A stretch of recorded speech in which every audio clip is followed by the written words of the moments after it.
here we are once again. Thank you so much for joining us. Enakuza mwezi tubala amakumi abiri mu September. Tuyingide wanatene program mwasemutya mulindwa jovero linze to kickstart your morning with a lot of information and motivation. Mubazali walero, our own Sohail Mugabe, happy birthday to you. Kabalega Chivombi, happy birthday to Jamawia Ibn, happy birthday. Eva Mbabazi, Namoli Olivia, Muchibi Edward, Makanga Hannington, Kathy Bagabe, happy birthday. Balonza Jami, Nawe Ann Moyanja, happy birthday, and we wish you all the best from here at NTV and Spark TV. It's a Tuesday to get our health issues. Earlier together focusing on yoko magumba nebinywa oyine mulwadde aina magumba emyaka gitambula. That is when our bones become weaker, not just the bones but most parts of our bodies. Jigenda jina for ate nawe atalumisibwa kati. You never know when it's gonna happen, so get closer obeko byotegeera ku magumba. Ndine Dr. Adrian Kakooza Mugenyi.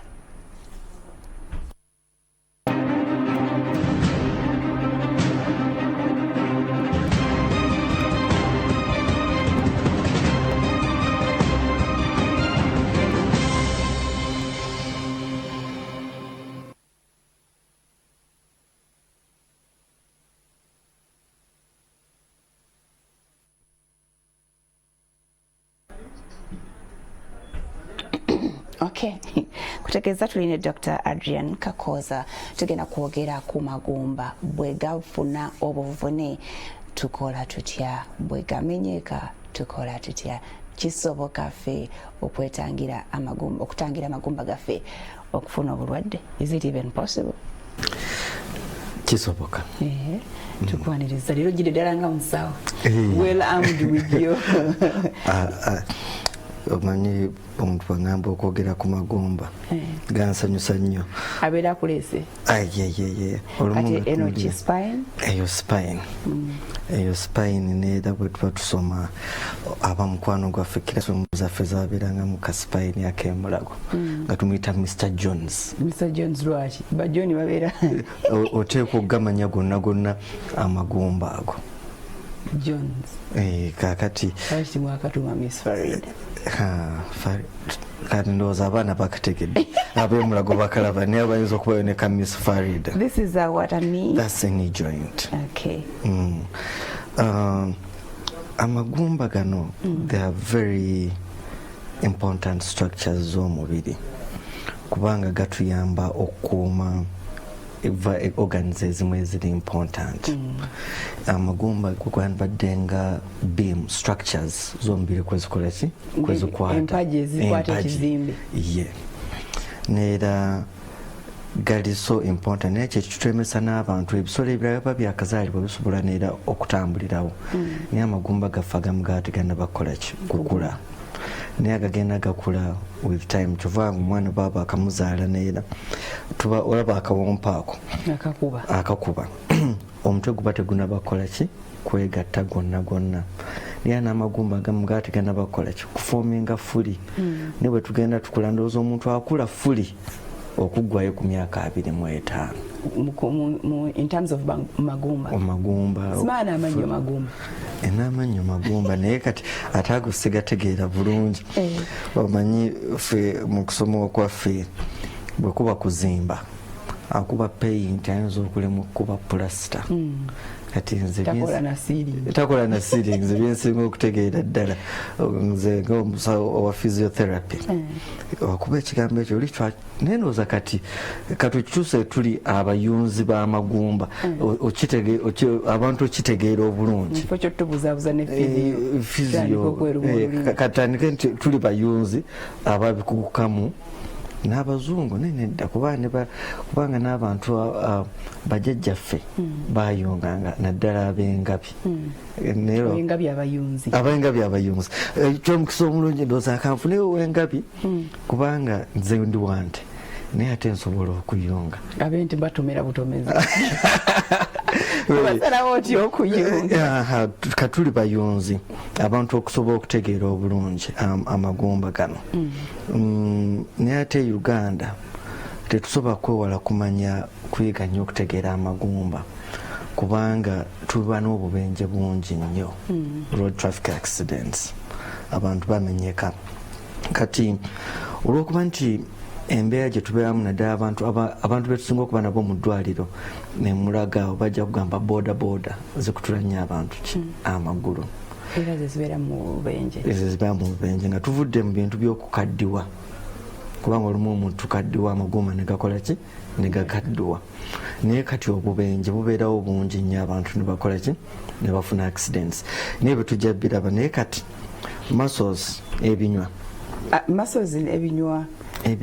muscles zikwataganirawo n'amagumba twagambye zino amagumba gaffe z'empagi kati ebinywa bijja ne byekwata ogeza nga joint eno nti eno lye vivi neera bwolaba wano eno gye bayita enseeso mu Luganda eno gye bayita enseeso kapatera akagatta olususu negumba nalyo gumba liri awo naye libeera nga olaba wetumeketa emeketwa yeeno wano emeketwa kekano bukatiregi buno kati ebinywa for example ku joint ng'eno tulinaliko ligaments eziva eno nezikwata neno side neera omutonzi yatonda omuntu wamagezi nnyo kubanga olabira ddala structure yonna eriki intact bulungi kati ebinywa ebyekisambi mu maaso wano byebino bijja ne byekwata byonna ne biyita mu nseeso ne bijja paka wano kuki wansi ku bakyeta ku vivi ne wansi wevivi awo webijja nebikola ki nebikwata kati obawo n'ebinywa ebirala ebijja kuva emabega w'ekisambi nebijja nebyekwata wano ku side wano bwewati kati ebinywa n'amagumba bitambulira wamu nebikola joint okuba nti esobola okukola ki okutambula obulungi naye bantu betukaddiwa owulira omuntu nabamugamba nti munnange ennaku zino eigumba lirimu amazzi naddala amaviivi ng'abantu batandise okukaddiwa nebagamba nti amaviivi galimu ki amazzi olumu bwegabamu amazzi bwoba otambula olumizibwa nera eviivi lizimba n'okuzimba naddala abakyala batera okuba n'ekyo ekizibu obulwadde obumu bwe tuyita arthritis kati arthritis oyo bwobulwadde obuli common ennyo mu joint si muno kati kweno joint emmeketwa eno eggumba wano bwewati ligenda nerikola ki nerigenda nga liggwerera oba bwe tutambula ennyo liggwerera si kutambula nnyo naye ndowooza kukaddiwa kubanga emmotoka brakes ozikyusa naye ate abantu bafuna arthritis nga bakyali baana bato kati gunegenda nga eggumba likendeera onatandika okutambula nagabwe entambula mpulira amagumba gakola ki geekuuta oba olumu ebinywa bino kano akameketwa kamanyi n'okumenyeka buli ggumba liriko cartilage erikola ki erikuuma cartilage ebeera nga shock absorber nti amagumba tegeekuuba kati mu viivi kano akagundi katera okumenyeka akameketwa kano mu bantu abakadde nagabwe entambula amaviivi geekuuta nebafuna obulwadde bwa arthritis butegeeza buli wolaba gambo tis sinitis arthritis kitegeeza inflammation nti olina waliwo okunuubuuka nowakuguka nno mu Luganda nakazibe omukyala Ssaabasajja okunuubuuka bwolaka tis kati abantu banatandika nti joint ekola ki joint ennuma bwebyo obulwadde obusinga wabamu abantu besinga okulaba bakola ki bwe bakaabako so ligaments zezino zibayita ligaments zikwata ligament ekwata bone to bone kati eno eba ligament bange eziyiza amagumba gano gombi okubagana ebeega kutte wamu ate tendoni neekwata muscle kati kano ketuyita katendon kagatta maso kugumba kati gatta maso kugumba kati ligament ekwata joint bone to bone. Olumu abalwadde bajja mu ddwaliro baga nti tubanyonnyola bulungi kubanga naffe bitusumbuwa bikyusa olulimi Oluganda naye katugenda tukuguka naddala Friday osinga twegereza Oluganda mugenda nokusasula tugenda kusasula byebyo bimu ebikwata ku joint. So buli joint gyolaba yonna n'ekibegabega nakyo kirinako ligaments ne tendon. Kati ate eno spine ligaments zayo ziri ludda n'omugongo nagwo kuba ejja netuula kabina right oba mbimanyi bubi tetuula katugenda bitegeera bulungi. Kino eno ye hip esinga okubuzaako abantu emirembe ebiseera ebisinga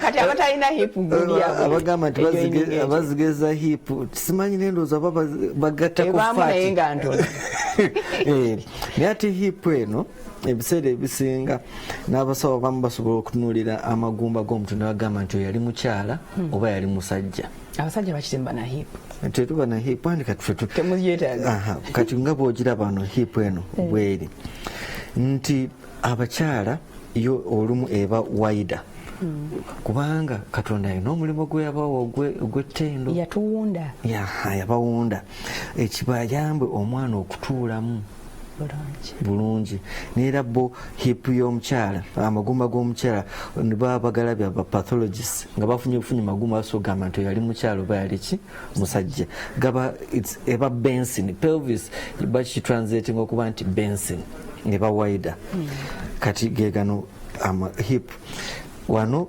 wewajja ki ate kati ate hip wengamba hip mba nkoze bubi kubanga ffe gye tuyita hip wano waffe eri wano wansi traditionally no locally hip omuntu ogana alina hip ki enene ekudde bazita love bones kakati ate munewe tuba ate eri hip yeno wano egumba werijja fema wejja netuula muno yekola ki kati eno eneneyo waggulu eyo yetera okutawanya abakyala mu kuzaala bagaa nti gundi eri very narrow yes abakyala okuzaala typically this is egumba lino batuuka tugamba okumenya liruma eryo ndimanyi nga olubuto lukuze wemenyera ddala this bones open up naye gaba tegakuze nnyo kano neera bw'omukyala bw'aba afunye olubuto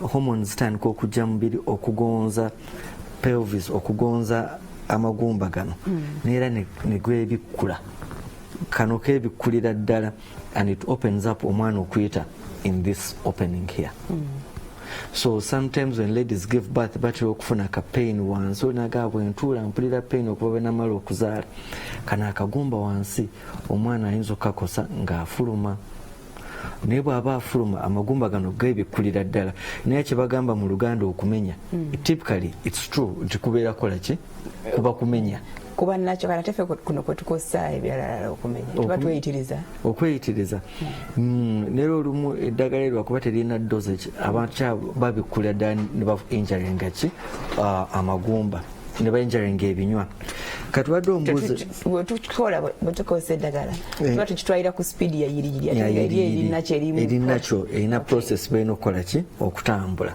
ate wakuba tetulina na dosage zaakyo okumanya nti doozi onywa ddagala lyenkanawa kati omugongo guno gwo tulabye nti wano bw'oba otuula kugana amagumba kano ke kagumba akasembera ddala ku mugongo wansi amagumba katwano kino kyekiwato abazungu gye bayita lamba ekiwato ekyo wano netuba n'ekifuba embirizi zijja nga zeegatta okuva mu buno obutundu nga bwezikola ki bwezijja mu maaso bwetuva ku mbirizi netudda wano waggulu ensingo kati waguno gwe mugongo omuli embirizi wano wewali eki ekiwato naye wano waliwo ebinywa ebijja nga kabiva wano bwe bugenda nga bukola ki bwegatta buba bungi nnyo obunywa bwe bugatta eggumba ku mubiri. Kati muscles waliwo ligament bu muscles bungi babita spinal muscles zigenda nga zijja ziva kuno nezigenda nga zikwata buli kamu paka nezikwata zijja ku bisenge by'omubiri. Kati bino byebisenge. Kati ku bisenge kubaako olususu just. Olususu lwo luli wabweru kati waliwo flesh awo wakati. Wano waliwo muscles naye abantu abasinga okuwomerwa ennyama y'omugongo kati tugende ku nnyama y'ente gye tulina okulaba tuli bagamba ntemera ku ki ntemera ku mugongo ku lubiriizi naye ogiraba wabeerawo ennyama eba nnene naye ku nte filet kwe bagijja kuno tugikomparinge n'omuntu nti nera filet omuntu ebeera wano ebeera mpitirivu. Kati buno bwolaba buno obuyiseemu buno zino ze nerves obusimu. Kati muno munda mwe muli spinal cord oba fiber cable connecting main wire egendera ddala paka netuuka kuki ku bwongo. Zino nerves mwezikola ki? Zino nerves mweziyita nezijja kati ezijja ku magulu ziyita muno bwe muti nezikkirira wansi nezijja kuki ku bisambi ezigenda ku mawugwe neziyitaawo nezigenda ku lubuto. Kati nerves bwe zivaamu okujja mu mubiri mu bitundu ebirala byonna. Buli emu eyina message yayo gyetwala. Kubanga omuntu bw'aba owulirako nti gundi yafunye accident omugongo bamukosezza. Bw'aba bakosezza omugongo n'agamba nti owulira abantu bagamba L4 L5 biki nti bw'ofuna injury wano bwe wati ojja kusanyalala no spinal cord naye kutukira ddala wano osanyalala okukola ki okudda wansi ebitundu byonna. Kati bwe tugezanga wano ekitegeeza tojja kusobola kusiba musulo oba ofuluma bufulumi ebinywansi tobiwulira okutuka omugongo. Naye ate kino ekitundu ekiwato kino kyekitera ebiseera ebisinga okukola ki okutuka omugongo n'ensingo kubanga byo biri flexible. They get injured more frequently.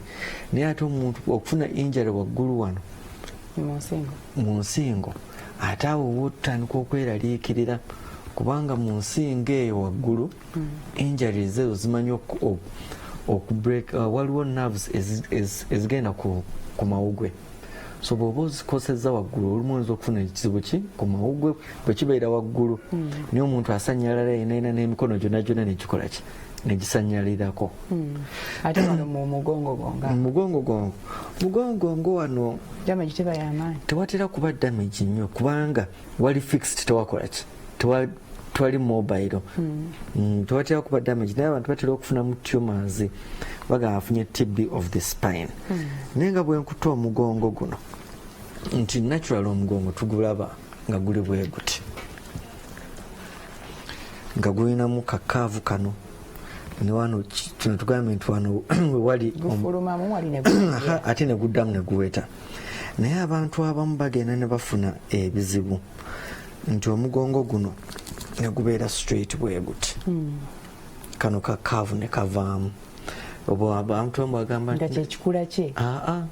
nti okutuula obubi olumu obulumi bujja bungi n'abanga omugongo guno kano kakaavu kavuddemu bwe kavaamu kakaavu kano abazungu namugamba mbu talina baccalaudosis bagyeta lordosis namugamba kakati omugongo gumuluma nnyo talina baccalaudosis neera olina omulaba nga tasobola bw'aba ayimiridde ayinamu engeri y'entumba mu maaso bw'ati baccalaudosis enetera okuvaamu abantu nga balina ki omugongo gubaluma nnyo ebiseera abantu tulina obulwadde obulala babagaa nti babuta captokomia omuntu n'atandika okuyimirira ng'ensingo eri bwetyo nga giraffe ng'agamba nti alina ebbango omuntu ayinza okuba n'ebbango nga liriko ayinako ekinyama. Waliwo omuntu nga ayina ebbango ng'omulaba ng'akaddiye bw'ayimirira entumba ate si ntumba kubanga omuntu bw'ayimirira omulaba naddala abakadde ng'ayimirira akagonko nakaliwe kati naye bwebaka wansi ate omugongo kolaki gutereera. Oba gamba mu nsi ezimu buba bulwadde bw'amaanyi babutaka butukomiya era bajja mujjanjaba naye wano tugamba nti muzeeyi yakoze eki akaddiye tumulekereyo. Nabawo abantu abagamba nti yafunyemu scoliosis omugongo ne gwewetamu bwe guti. Nalabyeko endwadde ejo oba buyita scoliosis nti spine etandika okukyuka butera okutandika mu baana abato ku myaka nga tumuyita idiopathic scoliosis. Olumu atandika mu bawala abaana abato oli omugongo ne gwewetamu nga niya ne bwomulaba omugongo koze eki gwewese. Kati scoliosis naye atera okuleeta esa deformity nti muscles ezimu zisika omugongo okusinga ku muscles endala. Naye nakyo ekyo abasawo baba tebakoze surgery ne bagutereeza bayinza omusindika omulwadde okola exercise ne tunyweza ebinywa side emu ne bidda muki mu line. Biwona but it's uncomfortable, it gives a lot of pain kubanga of body weight shifts z'omubiri nti muscles ezimu are overpowered than the other. N'abawo obulwadde obwagamba nti ayina multiple scoliosis nti wansi eno akyuse naye ng'omulabira ddala ensingo ekyuse bweti. Spine ene gira ddala omuntu mu shape ye. Spine ekujja mu shape and it controls a lot.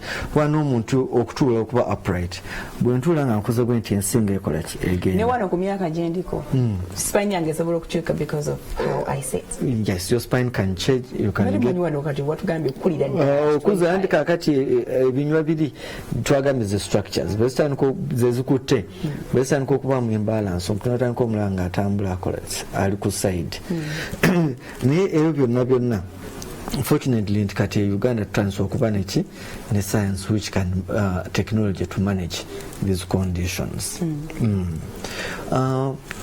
Abantu abamu bagamba nti kabayita prolapsed disc okawulirako tunagamba nti bannange baŋŋambye nti omugongo nsanyalala mu magulu naye bwe nsanyalala n'omugamba nti kizibu kiva kuki ku mugongo. Bw'otunula kano akantu nti olumu nerves zino nga bwe ziri kati buno si bwe bumeketwa the spinal discs zino naye abantu bagamba nti kadisiki kakoze eki kadisiki kavuddemu kadisiki kavuddeyo naye it's not budisiki muno munda bulinamu akanyama oba kalyanga ka baaluuni naye butuuka ekiseera ne butandika okunyiga kuki ku nerves. Bwe bunyiga ku nerves ka pain n'okalaba omuntu n'atandika okugamba naye obulumi abuulira muki mu kugulu. Olumu bumanyi butandika okunyiga nerves zino bw'oba oginyize ku endi emu ate pain ogiwulira kuki ku side endala. So that's what we call sciatica. Tunagamba nnamu ka sciatica kitera kuva ku kyoba ogudde kigo ne kakosebwa oba otuula bubi. Olumu abantu bagwa ebigo it's repetitive bad posture nti omuntu obeera okola ekintu kimu for a long period of time olumu is a natural process ne abasawo bamanyi obukola ki obusalamu.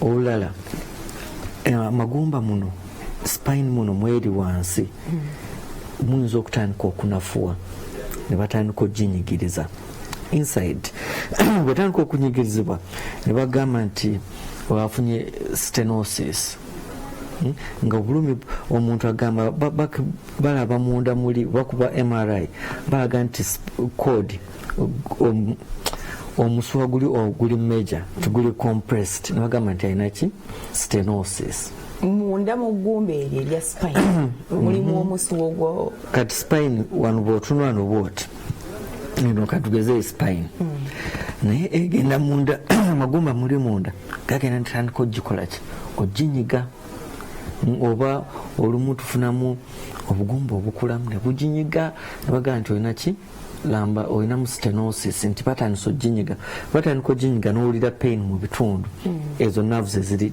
injured we bubeera. So generally igwe guno omugongo gwe guliko ebintu bingi nnyo waliwo ne ba specialist nga bo yasomako naye yasoma discs yasoma mugongo orthopedic surgeon nenga ye speciality eri ku mugongo. Okay. Siziyitiridde simanya stenosis simanya kati gende tumbulemu naye manyi kyetuwogeddeko ku biki ebikola eggumba. Biki ebikola eggumba? What is comprised of the gumba. Katuwumule tujja kubitegerako. Yes, nene Dr. Adrian Kakooza tukyagenda maaso oli ku mwasuze mutya katuwumulemu katono tukomawo.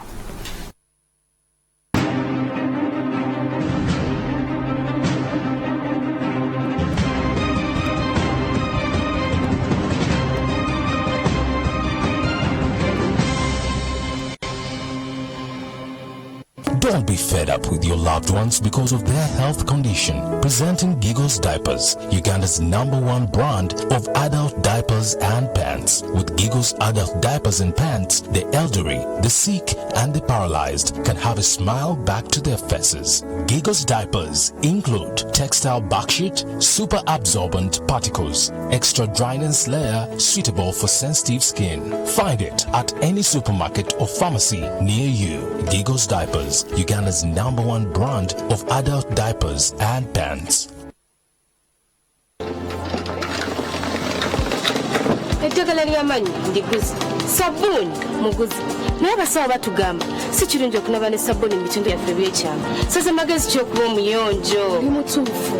Nga balaba omuntu tasobola kwesabiisa mazzi mu kamwa n'atukula. Era bwe kiri mu bitundu byaffe eby'ekyama.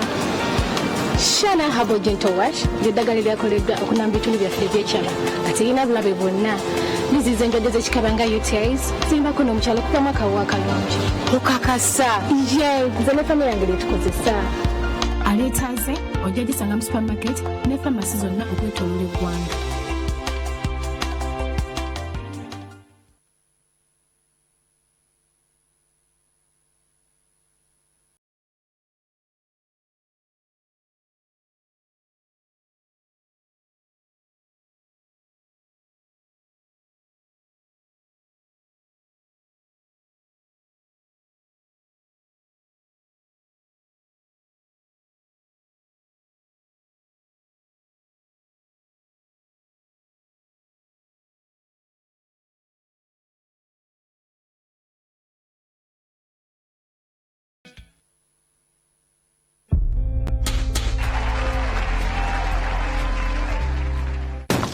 Nothing disappoints like spending money on a fake product. For all your tiling needs, look out for Alfil adhesives. We have Technofix for fixing tiles, Lux Filsa for heavy-duty porcelain tiles application, Superfix Extra Strong for marble and granite adhesion, Flex Fugafil waterproof grout series for filling between tiles. Find us in all hardwares in Uganda. Alfil, feel the strength of quality.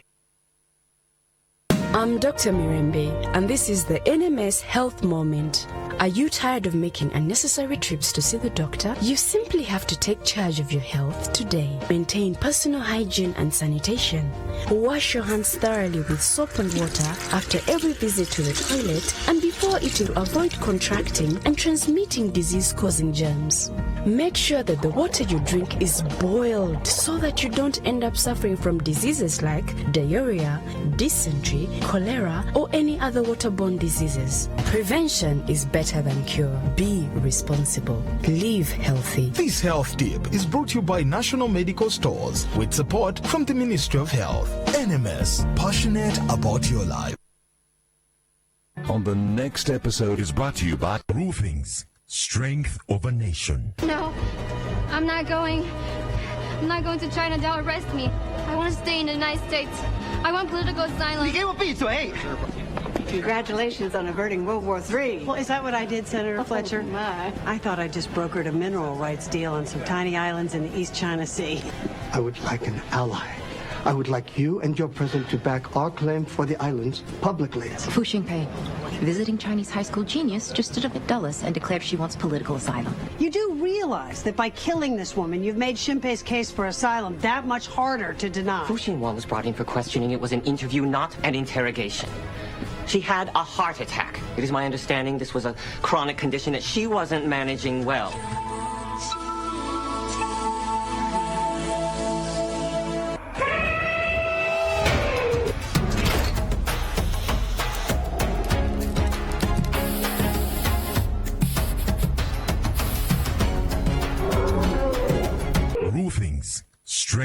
of a nation.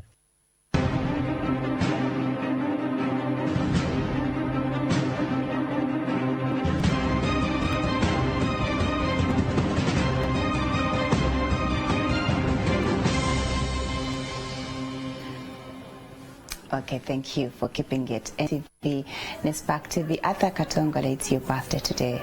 Happy birthday, my dear. And in Dr. Adrian Kakooza, we are talking bones, everything bones. Yes, doctor. Bichi, amagumba gakolebwa muki? Amagumba gakolebwa mu calcium, magnesium. Amagumba gakolebwa mu minerals, I would say. Kati minerals zibawa mu mubiri gw'abaana. Nera amagumba gakolebwa mu calcium, magnesium, a lot of anatomy oyo waliyo embryonic anatomy okutandika nti waliwo DNA wetandika okukola amagumba those are the major components, calcium, magnesium. Naye kyovola ebiseera ebisinga abantu abamu bagamba nti amagumba gaabwe gali weak, bagamba nti mumire ku mpeke za calcium. Naye there's something fun about bones as well, nti abantu abakola exercises, if you found abaana abali active ennyo abazanya, it also helps to strengthen the bones. Nti bw'otandika okudduka, out of the blue you activate your body okutandika okukola ki to strengthen your bones, to activate calcium. In simple terms, that's what I could say. Nti omuntu calcium tumufuna muki mu mata. Calcium batugamba temunywa nnyo mata. Amata galimu calcium. Tetunywa nnyo mata. Anti okunywa nnyo depends on what is the gauge, but I'm not a nutritionist to say what could be the gauge. Neera abakyala sometimes wano mu mabeere wano wetusookera tulina ekirungo ekyo kyetufunira. Tulina ekirungo ekyo. Nina emmere ya bulijjo erimu calcium, magnesium. Tuva omuntu olumu bwe bamenyeka amagumba batugamba nti olina okufuna calcium supplements, osteocare. N'abantu batandika okukaddiwa, abakyala batuuka mu menopause batera okufunamu ekizibu kyaki kyamagumba, bafuna obulwadde bwayita osteoporosis. Osteoporosis bagamba nti amagumba go gali weak, nti anytime omuntu asobola okufuna ki obuzibu. N'abantu baffe abakadde batera okufuna amagumba gakaddiwa ne gaba ngali bit light, and ebiseera ebimu owulira nti jjajja yabaddeyo mu kyalo bwagwa bamenyeka mangu naddala mu bbunwe muno. Ate ezo fractures za bbunwe ziri hip area? Yes, the hip area. Nti olumu kiyinza n'okwewuunyisa nti yavudde buvi mu ntebe n'agwa wansi n'akola ki n'amenyeka. Ne bwakuba it's very painful. Nti n'olumu kitegeera agamba kati akyayagala kukola kikutambula. Olumu bantwalako eyo mu kyalo ga muzeeyi yaganye okutambula aganye okukola ki okuva mu buliri. Abagamba obulumi mpulira obulumi muki mu hip. Naye nga bo kikkiriza nti afunye fracture kizibu. Naye tugenda okukola x-ray nga tulaba nti yali agudde. Teyagwa as such. Yali atuula ku toilet in the bathroom. Now, oba yatulawo bubi, we couldn't tell, but abantu bakaddiwa bafuna nnyo injuries omwo muki mu bbunwe n'abaluma nnyo naddala nga bakaddiye. So it becomes a very common thing. Then waliwo endwadde ezimu, even some cancers make the bones very light, nti omuntu amenyeka mangu. Waliwo endwadde endala, genetical diseases, nazo zireetera abantu okuba n'amagumba agali brittle. Bagamba nti amagumba ge gali brittle, anything happens omuntu afuna fractures. Okay. Wano mu kutondebwa waliwo abantu bebatonda nga tebalina magumba. Yes, there are some disorders. Naye nga kizibu kuba oba tolina magumba ng'oli kinyamanyama kijja kuba kizibu, tojja kukula. You could have weak bones but still you have the bones. naye tosobola kukula naye tosobola kutambula nga tolina magumba. They are very important structures ge gatuyimiriza kyova abantu bamu bagamba me I have heavy bones olaga nti nze nina amagumba agazitowa. Sinaba kumanya science amagumba agazitowa more than the flesh. Era batugamba osobola okulaba akakyala nga katono nnyo naye nga kalina kilo ezisinga eza Farida waabwe. Egumba some things sound very true. Naye kati anti medical field batugamba toyogera ku kintu kyotamanyi nnyo.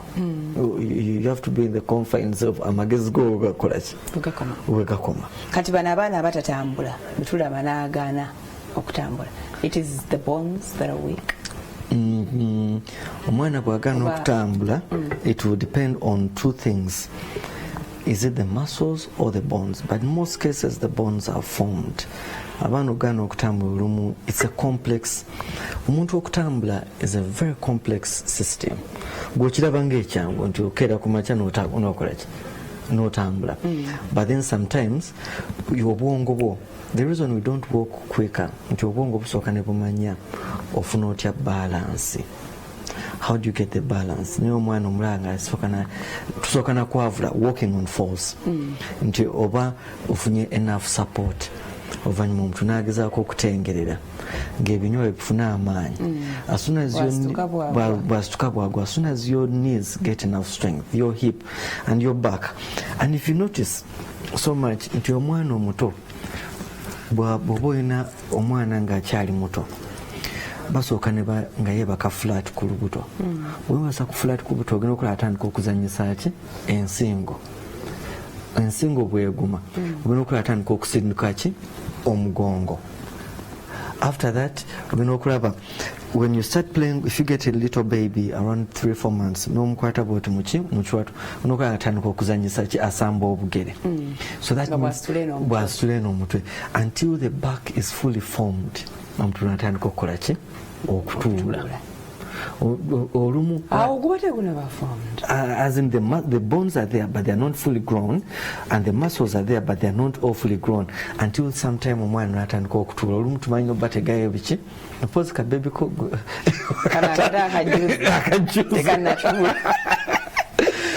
so sometimes ogenda okuba babatega n'ebintu ne basooka ne batuula ne batengerera. Bamu okutuula ng'ali faamu ogenda okulaba nga atandika ogezaako okukola ki okwavula. Bamala okwavula n'ayimira. So omuntu obutatambula I can't say nti magumba ge gamugaanyi naye olumu abaana bafuna fractures mu kuzaalibwa. Even during birth nti omuntu bayinza omuzaala nga alina hip bowel nga twalabye hip nga teziri ki well formed ne babazeeyo mu ddwaliro abasawo ne babayamba. Olumu waliwo ne wano mu nkwata yaabwe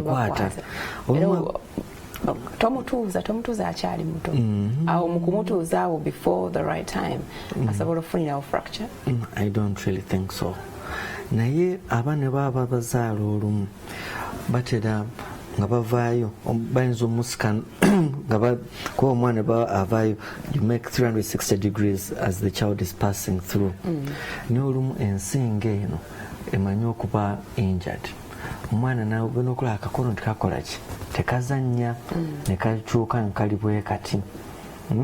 So if you have a good doctor a pediatrician bayinza okiraba after olaba omwana akakono akamu kakola ki kazannya naye akala tekakola ki tekazannya ate nga keweseemu. So nerves ziba zaali injured ng'afuluma muki mu lubuto. So babazaayo naye ne bagamba nti genda emulago eyo waliyo musawo Anet Nakalyango, it's her birthday today. Yali ku wodi y'abaana omukotogera happy birthday Anet Nakalyango. Bagenda ne bagamba nti nerves ziri injured ne bayigiriza abamaama engeri ki okutambuzaamu omukono ate bwe tutakifaako mangu omwana akono kakola ki olina okulaba kalemereddeyo ddala. And it's very important bamaama okikeberako nti omwana omulaba ojja kuba azanyisa obukono bwonna. If the hands are not really playing omanya nti omukono ogumu guyinza okuba gulinako ki ekizibu. Okay. Ate bano abantu abali flexible nnyo betulaba bakola yes nga ye yeweta omutwe n'aguteeka eno magulu omugongo n'agwetera ddala bo magumba gaabwe manafu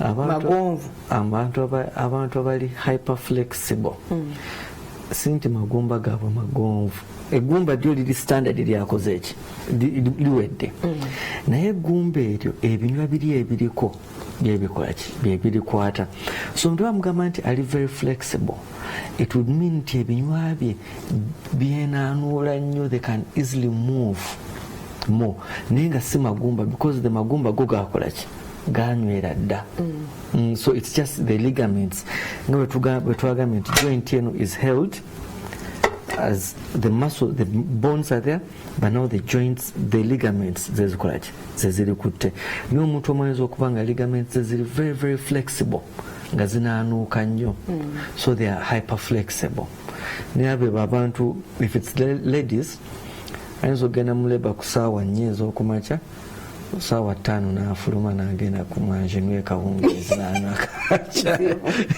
kachai so they're hyper flexible it's not about the bones, it's about the ligaments and the tendons that are very stretchy. Okay. Exercise with practice. With practice, literally, I think Japan, they train their kids a bit earlier. No, naturally.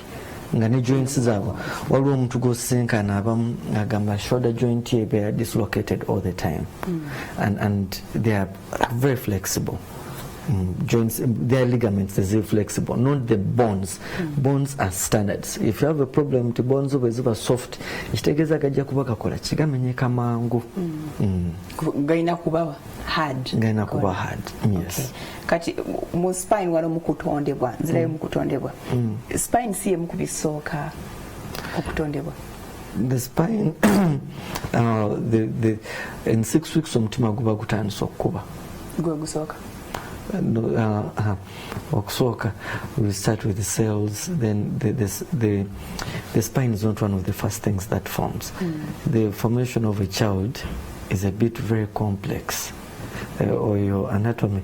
My anatomy teacher musomesa ndoza bali mukuseka because one of the most single bit egeri manyo kujana natunyumisa abana their formation but the nervous system forms natural country. You have to take a bit of folic acid or kafunu rubuto. Those are the parts, the nervous system.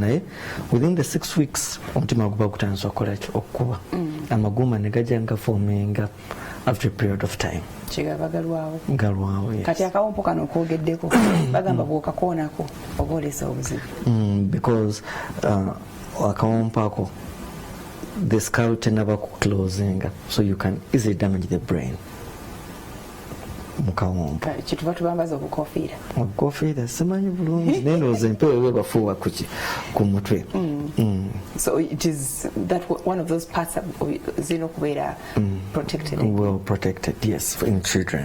Omwana bwakuvaako n'agwa oyaba awedde omwana bwakuvaako n'agwa olumu n'abaana bagwa ne bamenyeka omwana I've seen a child yamenyeka I think the maid dropped the child naye nga abazadde tebakifaako nnyo oba tebakimanya yasirika naye gabuza omwana takolaki tatambula naye in most cases when you have a fracture nti eggumba bwe liba limenyese it has symptoms. It shows nti olumu abeerawo reddening kati reddening ife ababulaka ebiweza okujjako ng'omuntu mweru naye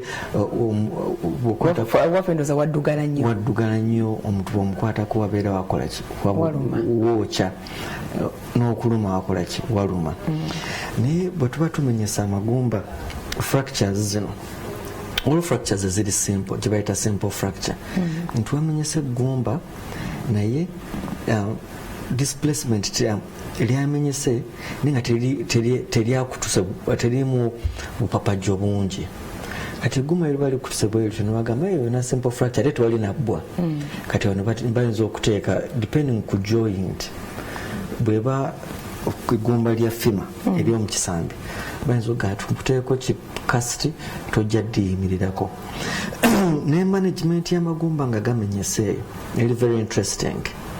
Waliwo amagumba abaffe nange physiotherapist tuyinza okugamba tujja kukola kinga kumenyese netugamba tuteeka obutesi plaster teryetaaga nakuoperatinga nga nabaffe batradition abengabi faida toli wangabi abengabi nga nabo bakola ki basobola okukwatako ne balikola ki ne balitereeza ate bana abayungira mu bbanga abayungira mu bbanga oyo technology naye njagala mugeza manyiba muli mabega abaana bayungira mu bbanga abaana bayungira mu bbanga naye olumu n'abalwadde bange abamu bagamba bawulira pain ekawungeezi nange nakatandika obagamba nti bwe wajuwulira ekawungeezi mbandi mukola I don't know much about the science nti gwe obeera oli mukola naye simanyi lwaki obulumi bubeera nnyo in the night but usually people have pain in the night n'omusujja gwakulumyeko akawungeezi erinnya lyannumako neneekweka wansi w'ekitanda lyawona kati abayunga abo mu bbanga sibamanyi bulungi naye kyemanyi tumbuka omenyese ddala waliwo amagumba amangu fracture bweba omuntu aba amenyese tugiyita fracture omuntu bwaba amenyese nga amagumba tegaliko obupapajjo so we can just obupapajjo nti eggumba terifunyemu fragments nti lyamenyese nti omenyese omulundi gumu terivuddeko bumansuka naye bakuba x-ray nga balabira ddala nti wamenyese omulundi gumu odigatta kizibu ekyo kiba kyangu nera olumu twetaaga nakulongooza ndowooza n'aba traditional bone setters basobola okukola okuyamba kuba kiba kyetaagisa kulisika nti eggumba liri libeere kumpi n'eggumba eddala bweriba lyamenyese wano ne making sure nti the other bone is next eri part eri next kweno nemugasiba wamu ne bwosibisa obuti oba plaster liddamu neribwata amagumba gaddamu negakwata kyewunya how possible it is kubanga katonda wa buyinza nnyo nti amagumba gaba geeriraanye bwe gati nga libadde likutusa tulina kyetuyita colors formation nga temutu kati nga olaba ennyama we batunga ne wuzi wani netandika okukola ki okukula nga ligenda lyezzaawo mpola naye kati eggumba eryokukula okwezzaawo omusawo ayinza okugamba bweribanga kisambi kyekyakutuusa nibagamba tokola ki tokirinnyako netukuwa emiggo tugamba tukuwemu wiikisi nga 3 oba wiikisi 6 natolinnye ku kigere ekyo kati mu ebyo ebiseera aye tetujja kujja kugamba nti tugenda ku masaaginga okugulu okwo bannaffe abamu bamanyi okukola ki okumasaaginga nti bateekawo omuzigo omuganda naye ndowooza omuzigo omuganda ogwo tujja kuyita abantu bakoleko research kubanga gulabika gukola bingi simanyi naye waffe egeseebwagyeko okuwomesa emmere bamanyi okuguteeka naye tubagana tukola ki tomasaaginga kuba bwotandika okumasaaginga nti ono kalasi atandise okufoominga otandika omusindika okukola ki okuvaawo kalasi ali in form of powder kalasi nti egguma eriba limenyese naturally omusaayi bagwongera nnyo kweyo site newazimbira ddala naye omuntu waba amenyese eggumba ogenda okola nga eggumba likoze kirizimba inflammation oba okunuubuuka nti kutandise owazimbidde ddala kati omubiri guba kutandisa okusindika omusaayi n'obusuwa okutandika okuzimba mu ekyo ekitundu kati bwotandika okirinnyako oba you're disrupting the healing process so oba wetaaga n'okola kino okireka kati mwebyo ekiseera omusawo bagamba akiwe mu wiikisi 3 tolinnyako naye ate abantu abamu bagamba nagenzeyo ne bakukwata muli bakukwata mbawe bakola ki bakukosa naye ate kiba kirungi okuzanyisa joints ziri endala olwozizanyisa naki osobola ozikozesa exercise depending ne ankle joint kyova nga bagamba agenda wabe physiotherapist akuyambe okuuma ebinywa around the fracture nga bikola ki bikyalimu amaanyi ebiseera ebisinga tuyinza okugamba orthopedic surgeons sibangi nnyo e Uganda omuntu bw'aba amenyese eggumba nga teriko papajo oba kyetuyita compound fracture nga tekuliiko bbwa abantu it could be easier managed. Ne bwetandika okubako papa joint area fragments naye bakola x-ray nga fragments weziri bagamba ngeno abo omusawo bakoleki bayinza bali kulongoosa naye kati mulirongoosa mutya mujjako buno buyiseeyiseemu ne mubusalawo completely kati awo simba sigenda kuyimpawa paati emu neera oba mulina bwe muzzaawo manyi mwe temuwenola mukola mannyo amannyo kati waliwo orthopedic surgeons abamu batera okuteekamu obuuma ne bateekamu ekyuma ne bamakinga sure bakiisaamu ekyuma muno ne bamakinga sure nti eggumba liri eddala nekano kapati ne bakasembeza. bwe muba muteekamu ebyuma ebyo mukola mutya? Waliwo ba orthopedic emyamu physiotherapist kakati ba orthopedic surgeon bo basajja neera bwobeereyo babeeranga ekyetaaga ne tuyitako omu nabandi bakulaga ne vidiyo yinza n'okutya oba bajja genda bateekamu bayinza odiisa eno waggulu mu hip ne bakubamu akasumu nail neyitamu olwo nze ntunula ntya nga weebase waliyo abasirisa waliyo abasawo abasirisa waliwo okimala omuntu yasoma okukuguka okusirisa oba tebali mu theatre tewali kitambula kati baba bakusirisiza bakuyisaamu ne bagusiba ne balekawo space eggumba lirikolaki olwo mba muteeka mukoona nako nga wetulabe bakoona mu mbaawo kati technology mulungi balina electric drills ezikwata naye luli edda bakoneranga ddala naye ate surgeries ezimu eza orthopedics neera ezo zibeeranga kutemera ddala bucha bateekamu obuuma obwo ne buleeta eggumba nerikolaki neribeera close to each other naye omuntu baba alina compound fracture olumu abasawo baffe ba bone setters amagumba ago bati basobola gakolako bone setters be bana abaffe bana abengabi bayinza obutakisobola bulungi neggumba bwe liba limenyese nga limenyekedde mu joint eggumba liba limenyekedde mu joint kyabulaba okusinga limenyekera ewalala wonna kati neeri eggumba lya joint niwankubadde okola ekiro nga omulwadde osobola omukolera ku remote eryo ddyo lijja kubeerera lizibu neera omuntu bwafuna fracture nti agifunye mu joint muno bwe muti awo nange woliwo giraba nga nkugambira duka emulago ku ward 7 Dr. Sekimpi kubanga waliwo ebintu bingi nnyo waliwo ligaments waliwo tendons eziriki injured ate nga joint tewali watali nerves watabeera nerves oba ofuuse kiwuduwudu joints zino bwebaako injury oba wetaagira ddala ogenda omukugu ne baddayo they reconstruct the joint bwe tebakikoze joint eno ogifiirwa ddala it becomes very stiff oyinza obutaddamu kukola awo nga muntemako tuyinza bweba ni joint oyinza okusigala nayo naye nga tekyasobola kukolaki kweweeta nera ngaoyinza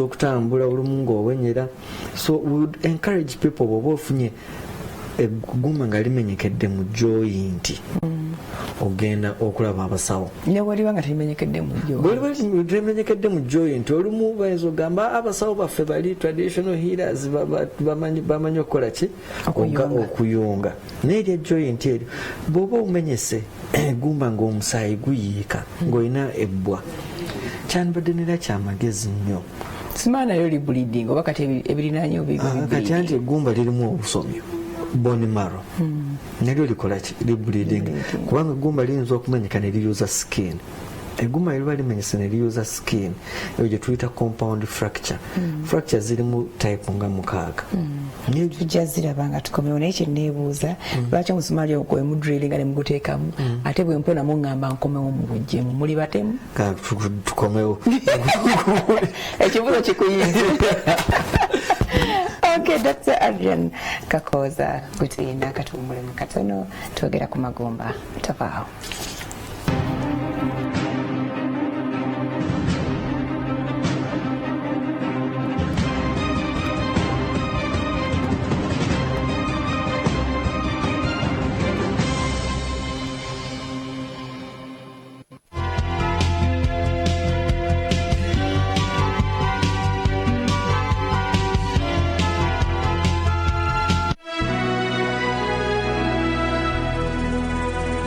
Ministry of Health has planned a national measles, rubella, and polio immunization campaign for all children under 15 years of age on 16th to 20th October 2019, starting 8 a.m. to 5 p.m.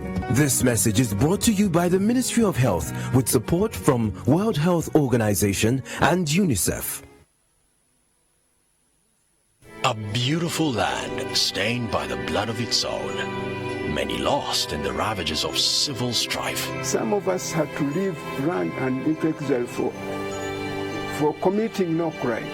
Uganda's story of hope and courage in the face of such great odds lives on in its senior citizens. Yoweri Kaguta Museveni offered to go and look for Benice. It's not what we knew.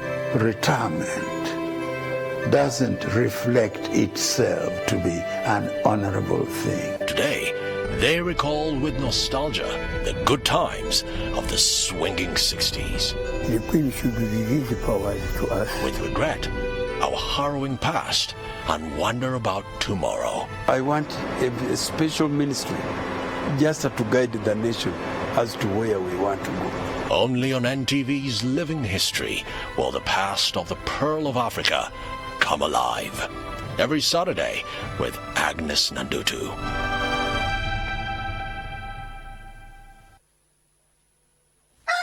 The Daily Monitor brings you the 16th Seeds of Gold Farm Clinic in Mukono, which will focus on coffee, cocoa, bananas, fish and horticulture, with key interest in crop management and health, crop species, post-harvest handling and agribusiness. Come attend the farm clinic on Saturday, October 12, 2019 at Nakori, National Coffee Research Institute, Mukono. Time 7 a.m. Entrance, breakfast plus lunch are free. For exhibition or more information, please call 0775 197 050 or 0701 770983. Sponsored by the Chinese Embassy in Uganda, Bank of Uganda, Stanbic Bank in partnership with NTV, NARO, and brought to you by the Saturday Monitor Seeds of Gold. Smarter farming for bumper harvests. Wandyagadde okuzaala omwana atalina kawuka kaleeta siriimu? Kisobokera ddala abazadde abalina akawuka akaleeta mukenenya okuzaala omwana atalina kawuka kano. Ng'oyagala omwana wo okuba omulamu obulungi, kola bino ng'omaliriza okuzaala. Yonsa bulungi omwana wo okutuusa ng'awezezza emyezi 6. Genda mu maaso n'okumira eddagala lye eriweweza ku kawuka akaleeta mukenenya ng'ogoberera endagiriro y'abasawo osobole okutaasa omwana gw'ogenda okuzaala obutafuna kawuka kano. Omwana wo muzzengayo mu ddwaliro yeekebejjebwe ng'omusawo bw'abeera akutegeezezza. Obulamu bukutuusibwako ekitongole ky'ebyobulamu nga bawagiddwa USAID. P5 National Deliverance Day 2019 at Mandela National Stadium, Nambole. Pastor Jackson and Eve Senyonga of Christian Life Church, Makere Kavule, Kampala, invite you to the P5 National Deliverance Day 2019, 8 a.m. to 6 a.m. all day, all night. Don't miss special prayers for your deliverance, marital, spiritual, career, and financial blessings. Entrance is free. All are invited, both Christians and non-Christians.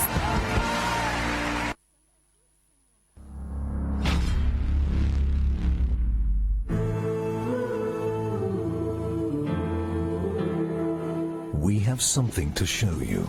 Mr. President? I didn't know you and Holmes were stopping by. He's not here, just me. Could we talk privately?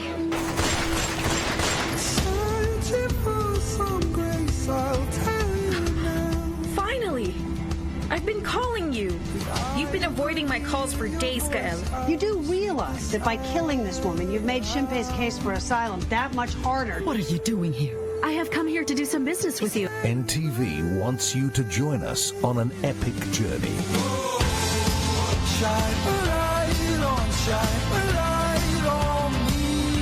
Congratulations on averting World War III. Forget it, Andrew. It's over. Catch the most iconic moments. Miss Miranda, Senator, there's an emergency.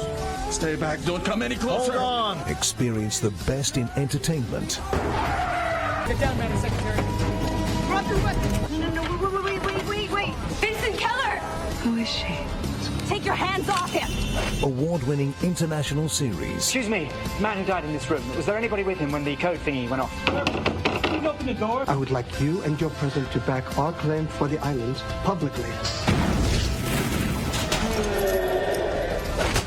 most watched Ugandan drama series. Do you know where my husband is? That is my uncle. So? I've forgotten that. Come on, Rach. It's not like I'm going to get married to that guy. I'm going to Soma. Where are you going? They don't ask a woman such questions. Don't get left behind. Who are you? Please forgive me for intruding like this. What are you doing here? I want to become a monk. Oh, just look at the precision.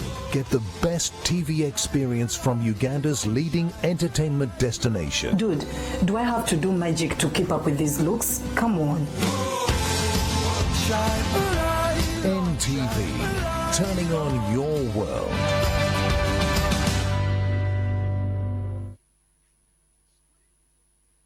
On the next episode is brought to you by Roofings, Strength of a Nation.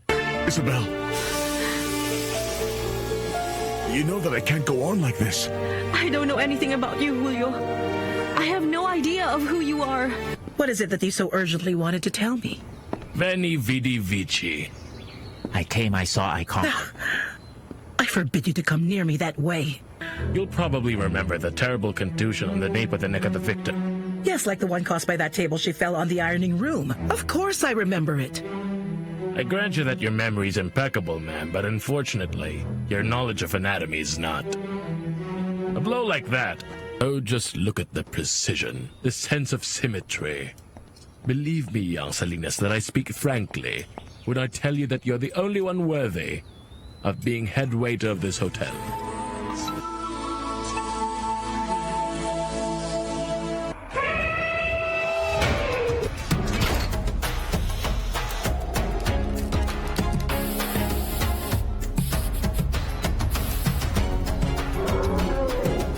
Roofings, Strength of a Nation.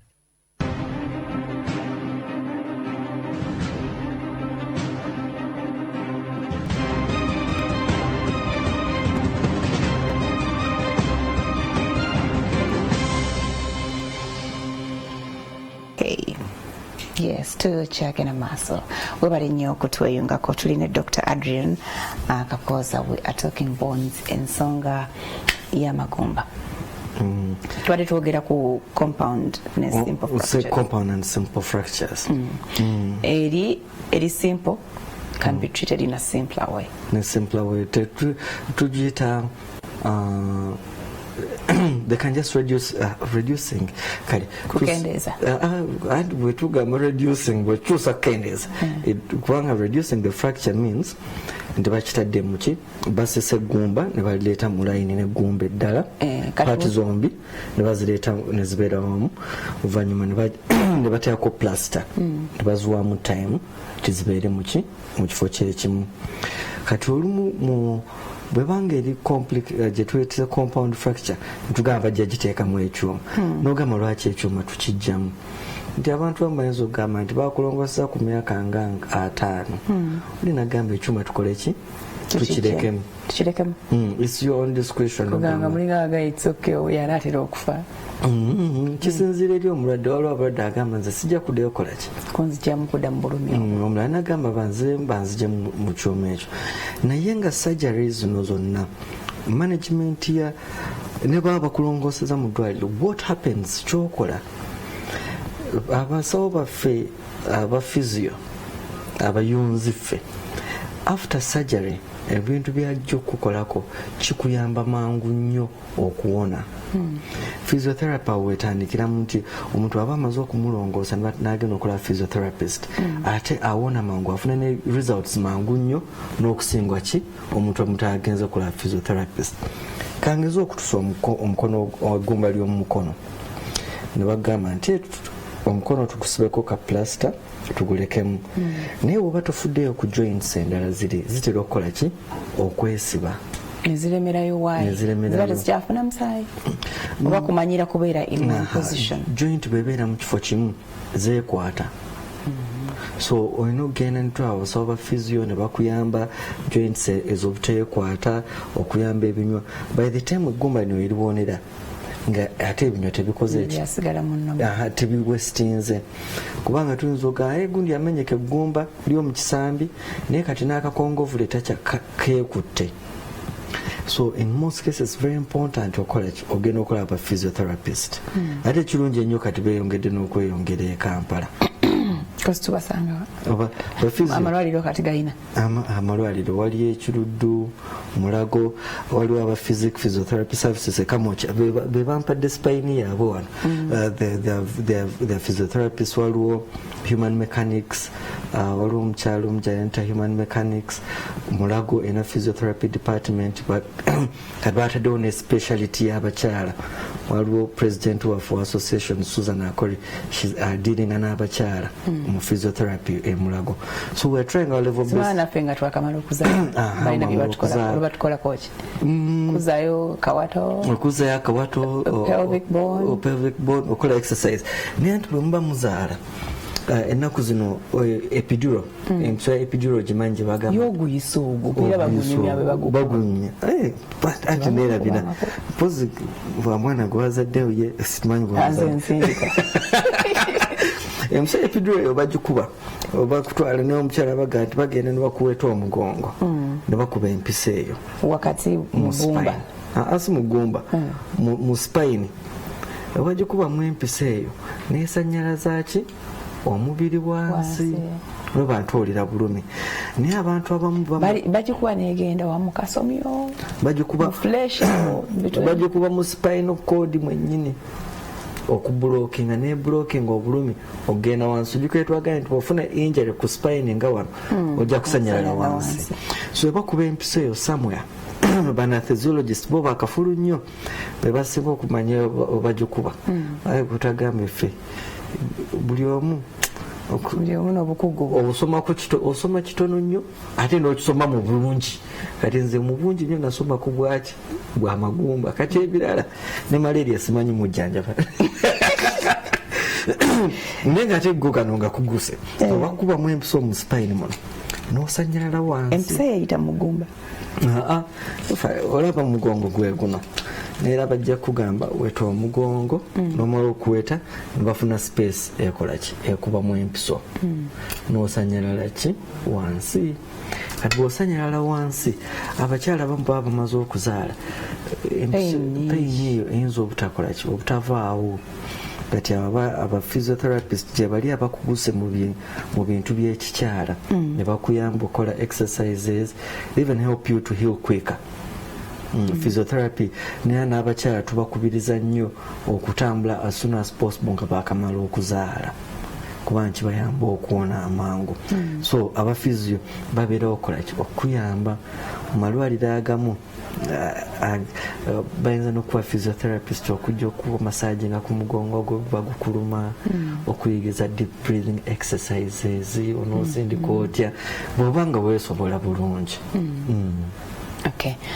Bana abantu nina mukwano nga yamenyeka omugongo ne bamuwa ekitanda Mulago kati mugenda mulaba nalaba bataddeyo wansi ettaffaali amatafaali gaba gaaki nga connected somewhere wano obuwuzi ati yamenyeka omugongo ekyo bw'oba ataddeyo amatafaali naye kyebagamba nti bamututta Mulago ne bamuwanika kati okuwanika Mulago is one of the non-surgical ways of managing fractures. Nti naddala omuntu ng'amenyesa eggumba ly'omukisambi lino n'amagumba agamu nti abasawo bajja ne bakusibamu n'okubamu omusumaali ne bakusibako amayinja to balance muscles zino zireke kusika ki gumba creating a space amagumba gasobole okukola ki okuwona. Neera Mulago eyo baateranga okuwanika abantu bagaa nti bamutaddeko amayinja ago they are pulling the muscles kubanga ebinywa biba bitandika okukola ki okwesika. So after a period of time abantu bakimanyira ne bamuwanika amagumba gabeere mu line. Naye olumu bwe tubeera awo abulwadde baffe nga bajja ekisinga okunyumira kali kyaffe plays a very important role nga tujjanjaba abalwadde. Mulwadde ng'atandika senga gundi yagambye amanyi omuntu abantu tujja kuwonerawo ffe tumutwale nekojja ava luddawa n'aleeta akadagala nekojja avaawa ate omulwadde n'abeerawo buli omu omulwadde ava buno obulwadde si bwe bwatta gundi So it becomes very hard omuntu obagamba nti nedda. And it's communal. So we are finding it very hard. How do we communicate to a family? Kubanga nebazibandwa denda. Tomadde oba omukolako oba wetaaga kola conference okunyonyola ekika kyonna. Kubanga buli omu ayinayo kyamanyi, ayinayo ne byaloose ekiyinza okuba nga kimaze omulwadde. Ate ne pasita yamuwadde amazzi g'omukisa ajje naye agawa omulwadde. Jjajja n'aweereza omuzigo. Kati ogwo omuzigo kunyumira nnyo.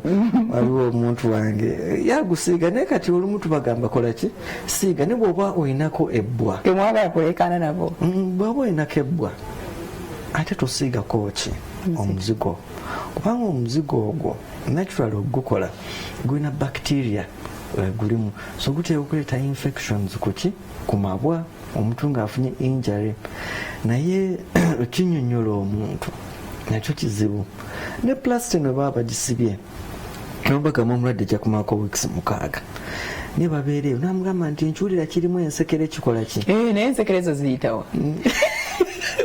omuntu olwedde aba mukyafu naye the good thing naye nga zibaamu ensekere no it's a sensation sometimes just as omanyi sensation omubiri gwaffe omuntu awula mpumpulira ekinsiwa olaba butags obubeera ku ngoye kataaga aka kabeera ku ngoye kantu katono kayinza okuba n'akasonda ne kalyoka kakufumita kayinza okubuzaako emirembe olunaku lwona otunagamba mpulira ng'ekisaanyi ekikola ekinjagula so sensation eyo olumu abantu abamu kale obuyonjo si bwe bubeera obulungi ennyo n'obatandika okuwulira okusiba n'agamba nsekere olumu tezibeeramu ensekere naye kati waliwo plasters ennungi eziri plastic and very light abantu basobola okukola ki ozikozesa naye ekizibu kye tusinga okufuna abantu butagoberera instructions nti bagambye tokirinnyako ekigere kiwemu weeks 6 bw'atuuka eyo agamba naye kati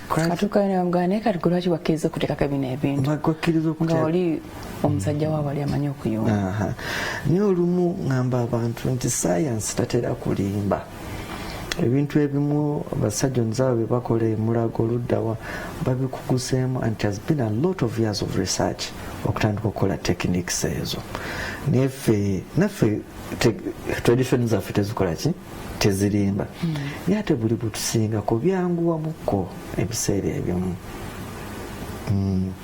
so amagumba gamenyeka biki ebitera okujja amagumba in their positions amagumba in their positions ekintu ekyo ennaku zino abalwadde abamu babagamba nti wafunye slipped disc ekigambo ekyo abantu bangi ne mu bitabo bya science batandika okijjamu ekigambo omuntu omugamba nti wafunye slipped disc kiyinza obutaba ki it's not right kuba bw'otandika okukikyusa kyekintu kyongambye nti kyekijja amagumba muki mu position yet it's not a very possible thing okujja egumba muki kati kyekiba kibaddewo ekiba kibaddewo we can have a disc bulge omuntu bwangamba this is a disc bulge naye bw'ogamba omulwadde nti alina slipped disc it would mean nti kano akagumba kaviiriddeyo ddala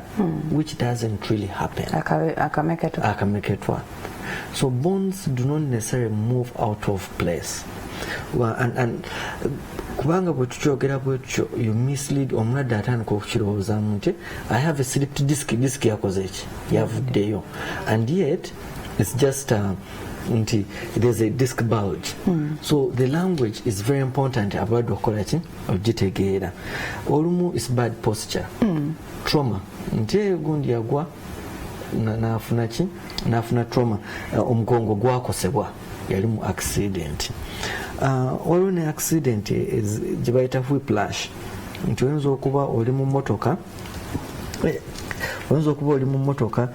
nenota emotoka ne bantu bafunye accident naye egundi alina pain mu nsingo whiplash gezaako okutereeza Mr. Johnson nti omuntu oba mu mmotoka newafuna accident n'agamba nti saalumiziddwa n'akamu naye oluvannyuma n'atandika okufuna pain muki mu nsingo n'okusanyalala mu ngalo akamala okutereeza akasajja omusajja ono atusomeseza myaka mingi nti whiplash nti omuntu bwoba mu mmotoka ne bagitomera waliwo twabadoginga physics wa O level Newton's laws of motion olikunze wagamba nti emmotoka bweba etambula so your body is moving with the car wagamba for every when an object is moving, keep staying in the same position. Bwoba otambula n'emmotoka n'omubiri gwe okutambula ku speed yamu n'emmotoka. So emmotoka bwefuna bwetomera nti your body will keep jerking, it will move forward because it was moving forward and then back. And that's why it's very important abantu okusiba ki emisipi. Oba tosibye emisipi, your whole body will move. Ng'emmotoka yobadde etambula, as soon as the car stops suddenly, you move with it, the spine moves and then back.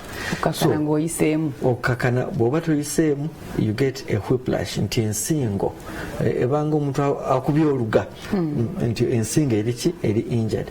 Abantu bafuna whiplash yatandika okusanyalala mu nsingo. Kati whiplash eyo bwe tugifuna locally wano ewaffe nti ebiseera ebisinga kasita owulira ebinywa nga biruma ng'ogenda mu massage. Kati oli akubuuza nti weewaluma nti wano akanyigire ddala. The idea, in most cases we talk to people again for massage, bo bagamba nti nagenze for deep tissue ne bakinyigira ddala bankuttemu. That's what abamaanyi mwembi buli omu ajjeeyo anti ogamba oluma nnyo naffe kati ku massage mwekitegeera. So bo bagamba nti nagenze ne bankwatiramu ddala ka deep tissue ako kankoledde. But what they are doing sometimes, they are literally damaging the tissue. If the tissue is hurting, that means it needs to be relieved. Kati gwe bogamba nti nagenze nekola ka deep tissue nenkanyigira ddala. N'abaana abamu bakola massage in some places, which is something that we are working on to find how best can we protect our community. Nti omuntu ajja kifindinga easy nnyo okusasulira massage, deep tissue massage mitwalo 15 than going to see physiotherapist. Anti mwe kigambo kyammwe kibi. Massage kanyumaawo hangu ne physiotherapist oluzukyobola oluzungu lwantama. Ati nekyo ekisesa n'omuntu waffe wano Ugandan can easily pay okulaba omuyunzi than okuwa orthopedic surgeon. Bagamba baseera nnyo and we're trying to find a way how best can we communicate to tell people nti olumu eyo deep tissue kati nga mu nsingo ng'eno you keep doing damage. Sometimes naffe ba physiotherapist niwakubale tugamba nti we can manage. Naye omulwadde olumu wajja mugamba naye omanyi tusooke tukole x-ray. X-ray gamba naye x-ray sigira tendaze bulungi.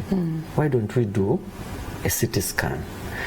Kati CT scan eba etuyamba mainly okulaba ki amagumba gano olumu beeramu n'ebizimba. Sometimes we request for an MRI. Tugamba let's do an MRI okulaba what's in the spine. Nga tetunakola treatments ezisinga.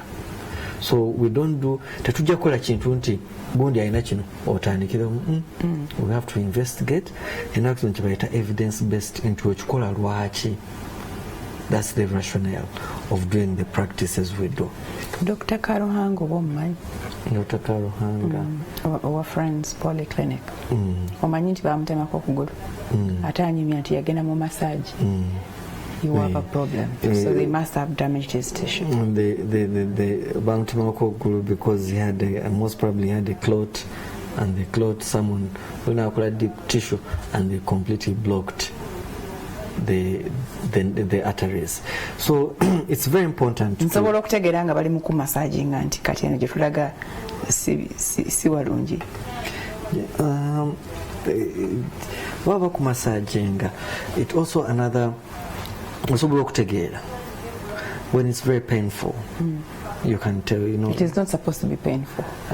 Yeah, but there's a concept that has been sold. Waliwo ekintu kyetutunze wano ewaffe ate n'abayunzi bano abaffe traditional bone setters. I've observed, njagala nnyo okuyiga naye nagendako ewaffe eyo esembabule nenda bwakola nenga agamba nti yamukuttemu ffe tulowooza nti omusobola kukwata munne nankwata munne nnumizibwa naye eddagala likoze eki liyingidde. We have that mindset nti omuntu bakwatamu pain n'ogiwulira bw'oba okola ki bw'oba oli better, but that's not the thing. You're creating more damage. So you can tell if the pain is too much. Bw'oba otandise okufuna swelling, bw'oba ozimbye ebigere nogamba kogende bakole massage. You should be careful. Muntu ono akolako massage, how competent are they? So it's to be more proactive. And the beauty now is there are some places that people are taking initiative okumanya. They are consulting people every now and then, people who know about these things. And there's Kolos Wellness Spa in Bugolobi. They keep consulting other people, training other people. How best can we do this? And within time, I think we shall get there. Kasa you know to be eager. Abantu bagala nyo massage, and it's a very beautiful thing to do. But the only problem we have is who is doing the massage for you. When should I even go for a massage? When I'm weak, generally. The fact is, the human body, we are social animals, and one of our senses is mu. Sense mu Uganda chechifarid. Yes, sense. At this sense, sense chivumo. Common sense. The sense of touch. Oba okuwulira okukwatibwako ate okuwulira is hearing. Anyway, okukyusa olulimi kizibu naye okukwatako omuntu bakwata ku mubiri, it feels good, it rejuvenates omubiri guwulira bulungi. Naye olumu bagamba nti basibye omuntu ne bakuggyako abantu noba nga oli mu kkomera n'oyesaba bayinza okuga nti but they've confined you, okuggyako abantu around you, okujja mu bantu. Touching is a very important thing to heal the body. I wouldn't say massage is bad.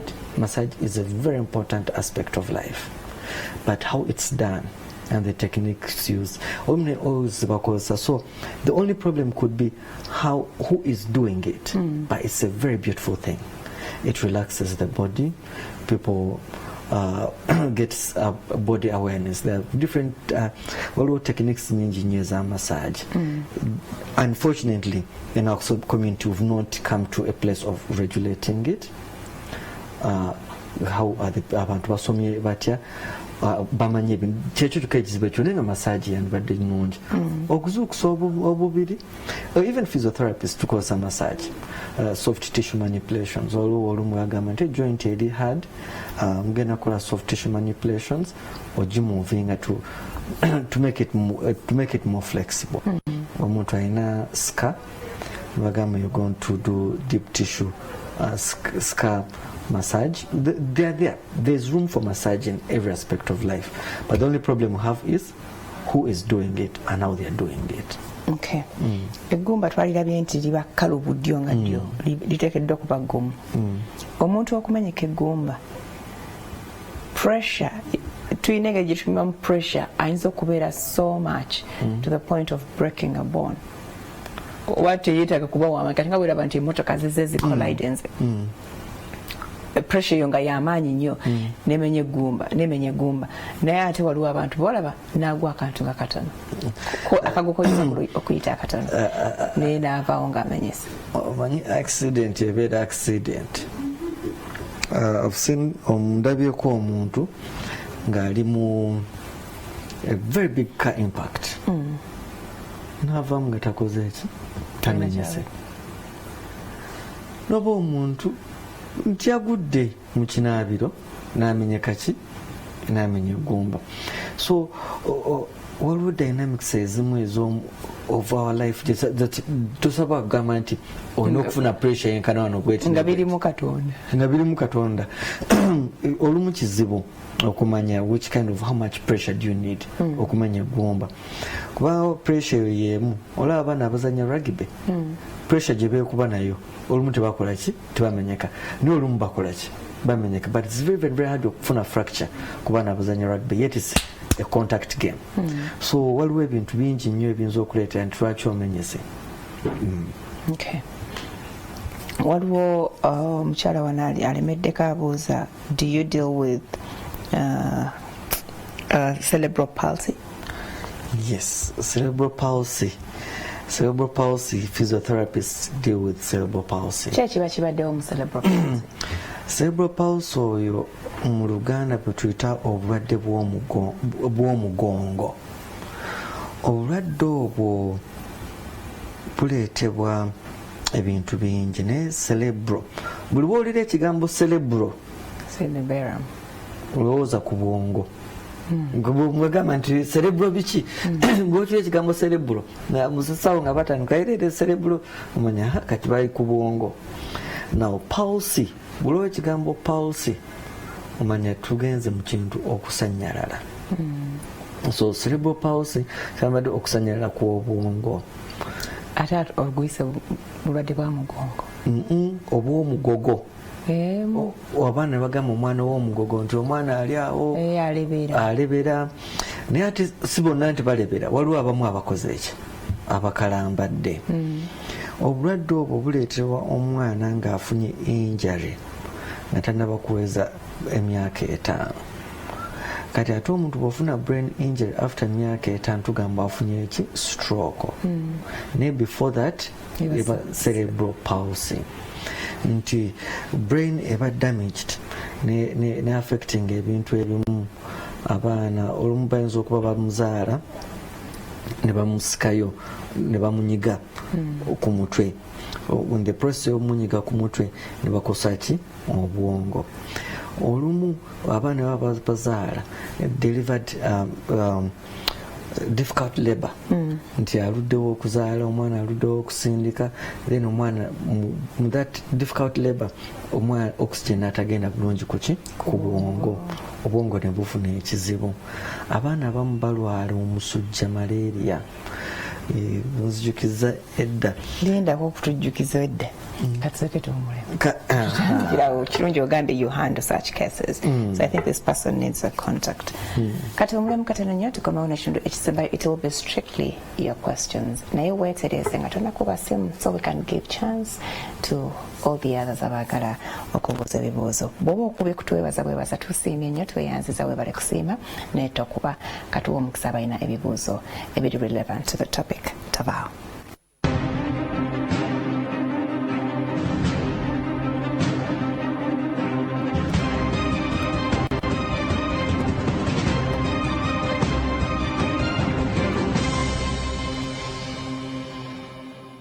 Meet Rose and her sister Betty. Both are so pretty. Rose believes in organic products, while Betty is trendy, uses chemical-based products. As the time goes, Rose's skin starts getting better glow, whereas Betty's face developed dullness. Now she feels gloomy.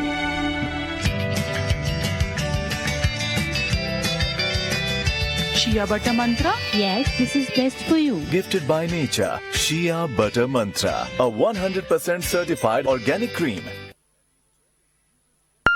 Do you have a pupil in primary school about to sit PLE?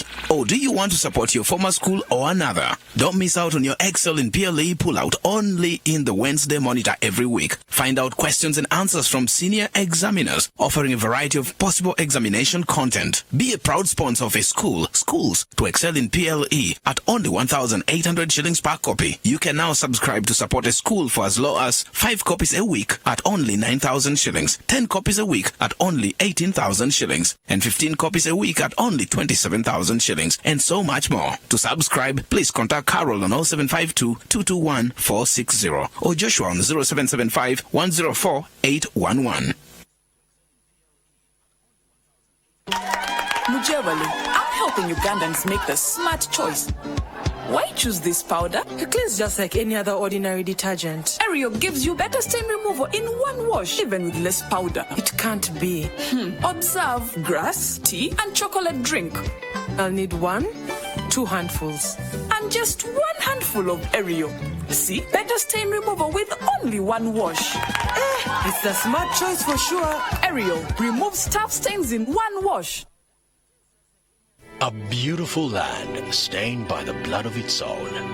Many lost in the ravages of civil strife. Some of us had to leave land and into exile for for committing no crime. Uganda's story of hope and courage in the face of such great odds lives on in its senior citizens. Yoweri Kaguta Museveni offered to go and look for Benais. It's not what we knew. Retirement doesn't reflect itself to be an honorable thing. Today, they recall with nostalgia the good times of the swinging 60s. The Queen should release the powers to us. With regret, our harrowing past and wonder about tomorrow. I want a special ministry just to guide the nation as to where we want to go. Only on NTV's Living History will the past of the Pearl of Africa come alive. Every Saturday with Agnes Nandutu.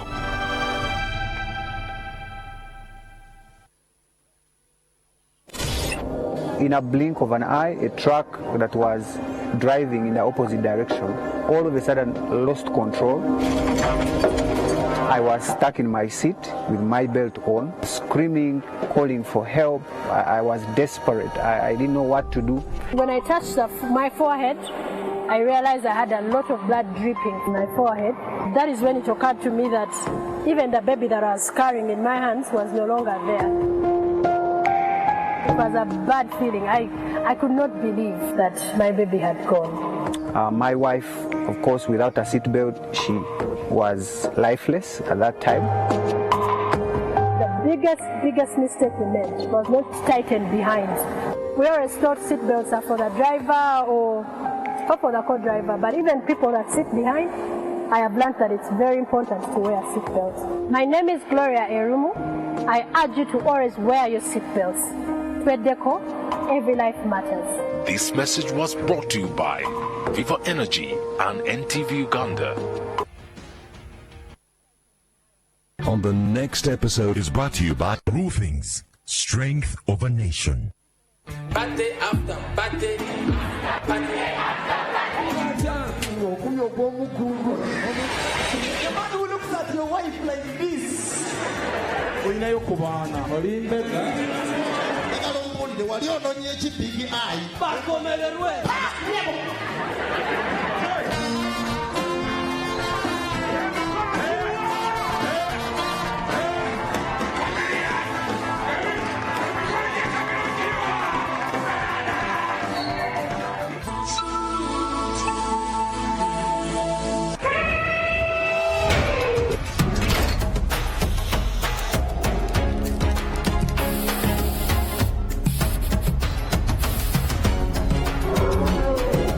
Roofing's Strength of a Nation.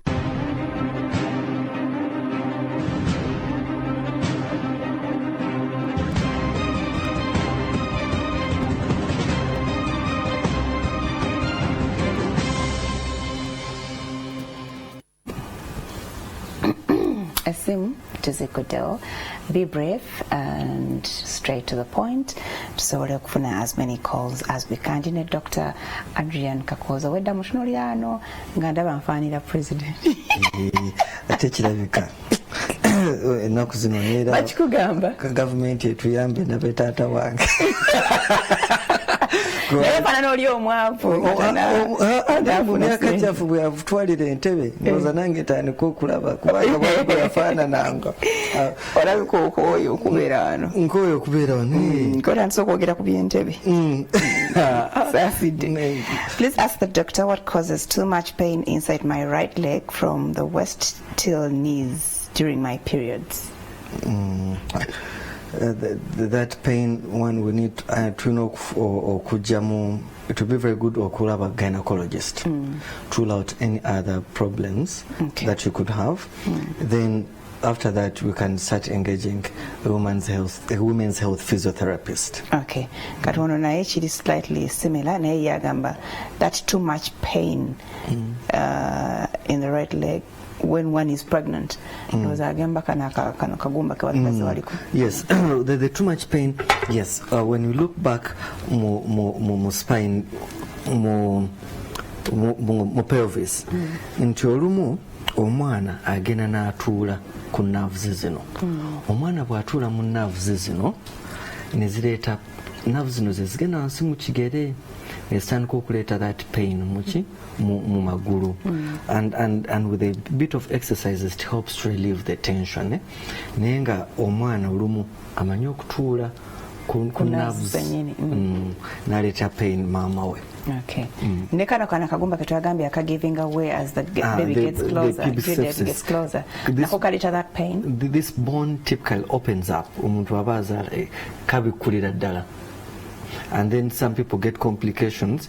Nekagani batandika obwa kigata to tie up to help them to fasten it. Okay. Karali kusemu hela. Hello. Hello. Okay. Yes, good morning. Good morning. Sorry, my favorite. Kali mkwana nawe Jerry. I'm a very Susanna. Sakati badajagala okubuuza doctor. Nafuna accident yali ya boda. Nabeleka wano mu kugulu muvivi. Muvivi. Neba kale batwale bateeza nti nakati bakamenyeka. Akaki? Kapatera akamenyeka.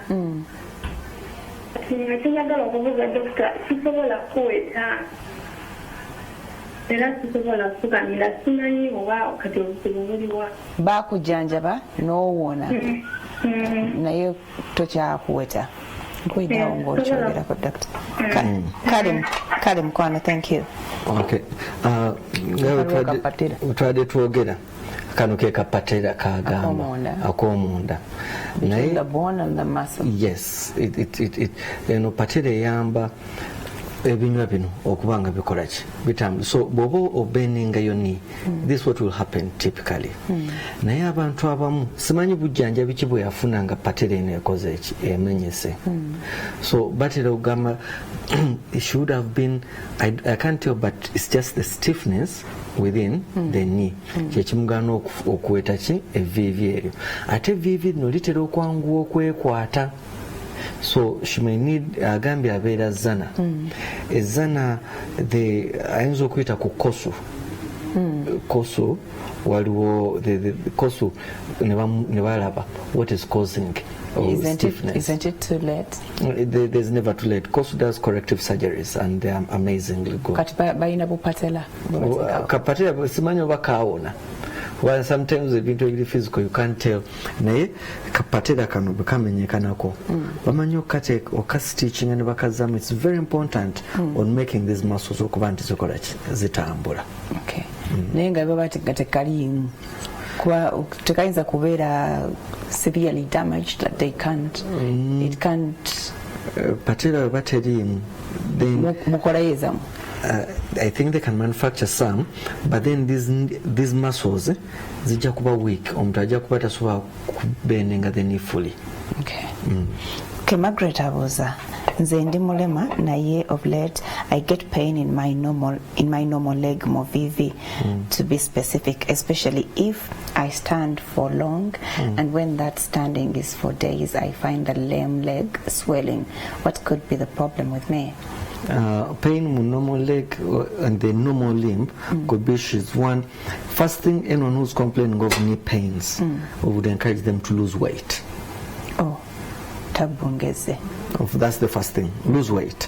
Then the next thing is to find that maybe you're overwearing this leg. Depending where you are, you may need to go, eventually physical, you may need to consult but to do an evaluation. What could be the problem? What do you mean overwearing it? Nti oli ku side yemu ukoteako pressure nyinyo kuchi you're ready to balancing because balancing wali omuntu okuba nta balancing and we can help them move to either more shoelace or making sure tufuna techniques of compensating. Edda abantu bafunanga omuggo n'omusanga oggulwa kuyunze ku muggo. Naye kakati we are like, no, we cannot do that. With the other alternatives oba we can rehabilitate omuntu n'aleka kubanga alinganga walampa omuggo. Kati akoze atya agenda alabe oba tunamuwa essimu ne mwogera at length. Ayinza okulaba depending where they are, okulaba orthopedic surgeon and then consult the physiotherapist. They come up with a plan of how to help her. Okay. Hello? Hello?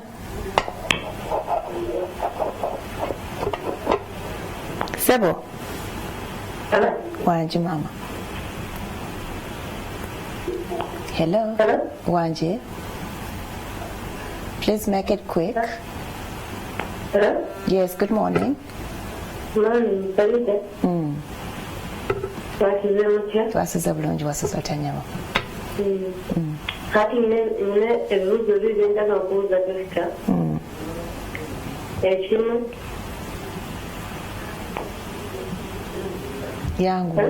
yangu watewewuliriza ku TV. Just ask your question before they cut you off, please. Okay, bakujeko already. Omulala, hello. Hello. I do, yes. I do feel severe back pain. Did MRI scanning. There was no problem cited. Dear doctor, what should I do? What did the MRI scan? They didn't see anything. If the MRI didn't see severe pain, but if you have severe pain, MRI didn't see anything, so that means your pain is mechanical. The first thing I will tell you is to see a physiotherapist straight away. Mechanical cause mechanical nti oyinamu ebizibu byebinywa, some muscles are weaker than the others. Naye abantu abasinga balowooza nti ajja genda alaba physiotherapist once or twice akoleki ategeere. Mubiri ba life namwe mulinga ARVs. It depends. Some the rehabilitation programs is taking a minimum of 2-3 months. Going to following up what the exercises now in all scholar. So someone who has done an MRI to be very good, or you buy they'll be very good candidates so called a physiotherapist to help them. Their postures gambi. Nekyewunyisa nti olumus olwo abantu bebakobi nga tebalina pain, olwo abantu bebaka obulungi nga balina ki pain oba n'emifaliso.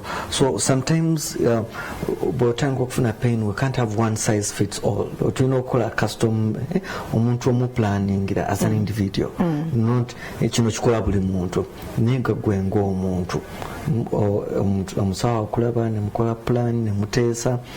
Waliwo omusawo omu ye assigning contracts abalwadde be not on terms of payment, naye agamba tuteeseza tuteekwa okukola exercise ogenda be following paka bwokolaki bwotereera.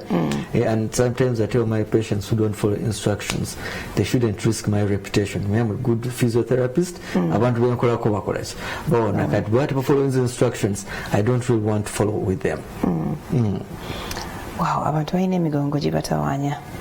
Ask the doctor, what can I do for the back pain I have? I had a C-section 4 years ago. I can't do work while bending. I feel too much pain, like a burning sensation at my lower back. Epidural. Epidural, burning sensation at the lower back. Burning sensation, omuntu ena kasitowulira needles and pins. Omanyi bw'ola okufumita. Burning sensation, after those are nerve related. So I would still encourage omulwadde okugenda okulaba a physiotherapist, and when they see the physiotherapist they discuss in details kubanga kati agambe 4 years ago omulwadde alina obulwadde bwa 4 years ago, they expect you okujja nti omukoleko awone mu weeks bid, and they've tried painkillers tazimira this week, next time they have to keep trying painkillers but they're not getting anything better. So kiri kyobadde otugamba is when it comes in bw'oba omaze okuzaala see a physiotherapist. See a physiotherapist. It will be very good to see a physiotherapist. They get you back on feet quicker. Abantu are complaining about back pain. World Health Organization realized we're spending a lot of money internationally on chronic pains, and physiotherapy is one of the best alternatives in managing chronic pains. Okay. For my grandma was given a belt, but after putting it on, she developed pressure. Era kati yakijjako, she deals with exercise. Why did she develop pressure? I have a sister, when kneeling, sounds come from the knees. Is she okay? That's common though. That is a common thing. Pose waliyo hadithi egana okukolachi okubwatula naye omuntu agamba nti bamuwadde ekisipi n'afuna pressure they are not related. However, pain is in the mind. Nti olumu omuntu, we live so much in our minds than in our body than you think. Nti omuntu bw'omugamba nti bannange kyova nga olumu neewuunya lwaki bapasita abagagga babasabira tebagwa abavu bokka baba n'emizimu. So pain is in the mind sometimes. Nti we have to omuntu atandika okugamba nti yeeraliikiridde nnyo ntandisa okwesiba ekisipi nekimuleetera okukola ki okweraliikirira. There's no anywhere ekisipi wekireetera pressure, but it's with the other factors that pressure yagira mu time ya kisipi. Yayinza okujja mu time y'ekisipi naye olumu abantu tulina okubudaabudibwa. Omuntu n'omunnyonnyola nti munnange bwe watumunnyonnyodde obulumi buli muki mu bwongo kyovulanga ne bali bwe tugamba abantu balina mental health issues. Abantu balina, for example, abantu balina mental health issues bwe tugenda mu tradition eyaffe basobola okubajjanjaba mangu kubanga babajjanjabanga family bagamba ekika kyonna lubaale yakolaki yabasumbwa, so the burden is not shared by one person. Well, when you come to our conventional mental health where it's being had n'abantu kye accepting okuba tugamba nti Farida gweka akolaki alina ekizibu. So singa omuntu batubabudaabuda olumu, it becomes a lot more easier okudiringa n'ebizibu byabwe. Okay. Alaikum. Hello. Hello. Hello. Yes, Nyabo. Hello. Yes, Nyabo. Yebaleko Nyabo. Kale Nyabo naye gyebaleko. Webale tuweereza. Kale. Salinze badde mbuza doctor. Nti nafuna accident nga ndi mu P5. Naye kati ngenda weze emyaka 3 next year. Okukulu kwange kwalemala mu vivi. Kwabendinga kale mu vivi lyabendinga amagumba tegadda wamu. Nagendako mu ddwaliro. Dokita omunangamba mbu tekisoboka mbu emyaka kati nina mingi kati amagumba gaguma. Kati dokita oyo asobola kumpa solution ki? Bwagwa kwa accident wamenyeka? Ne bakuyunga. Ng'ali mu P5. Ne bakuyunga? Tebanyunga, banjanjaba mu ddwaliro. Naye okugulu tekwatereera, kwakyama. Lyali lyamenyeka? Lyamenyeka eggumba? Kwamenyeka mu vivi. Okay. Ne kulemala. Okay. Kati it is too late bwagamba. That's why waliwo abasawo, I would encourage omuntu ogenda okulaba an orthopedic surgeon. Over there's one institution in Germany, they do a lot of corrective surgeries. Maybe it would be the most ideal place. Okulaba orthopedic surgeon bagene mulago ku ward 7 Mr. Sechimpi atera okubeerawo waggulu bagita polio clinic, near around polio clinic ward 7 waliyo ba consultants basobola okuddamu ne bakola ki ne bakiraba. Olumu abantu tebalaba orthopedic surgeon oyinza okuba n'omusawo wo gwolaba eyo, but consulting with orthopedic surgeons, they have alternatives. Okay. Bwegamba si, it is never too late. It's never too late. Technology is amazing. Obujjako wallet yinza okujja. Technology is amazing. Okay. Aliko simu. Hello. Dr. Mpulira omuliro mu bigere kimazeeko emyaka 7. Hello? Kwanje? Kati nebuuzo biri zigenda wa dokita. Ekisooka nakafuna siza kusatu nga nzaala. Awo wenyini bakuba ekiko ku mugongo. Wavaawo obulumi nga buli sharp nenfumitira ddala waggulu mu nsingo. In that intuition, that's continuing over for susu. They are forced to hold my neck.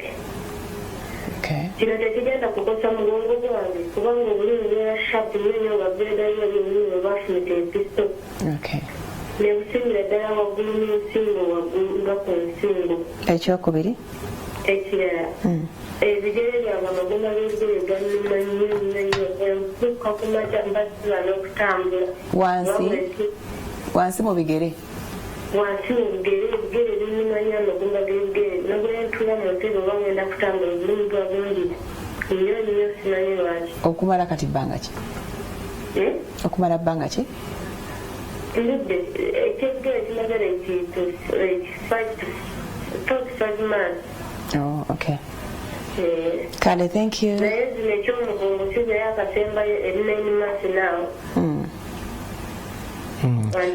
Kale kakuddemu doctor. Nga bwe tunabalaza omugongo that is completely joined to amagulu. So ntu agamba nti alina pain mu mugongo after the epidural 9 months ago, and then 5 months now atandise okufuna ki atandise okufuna okukankana ne pain mu magulu. N'abuuza nti omugongo gwange teguukosa obwongo.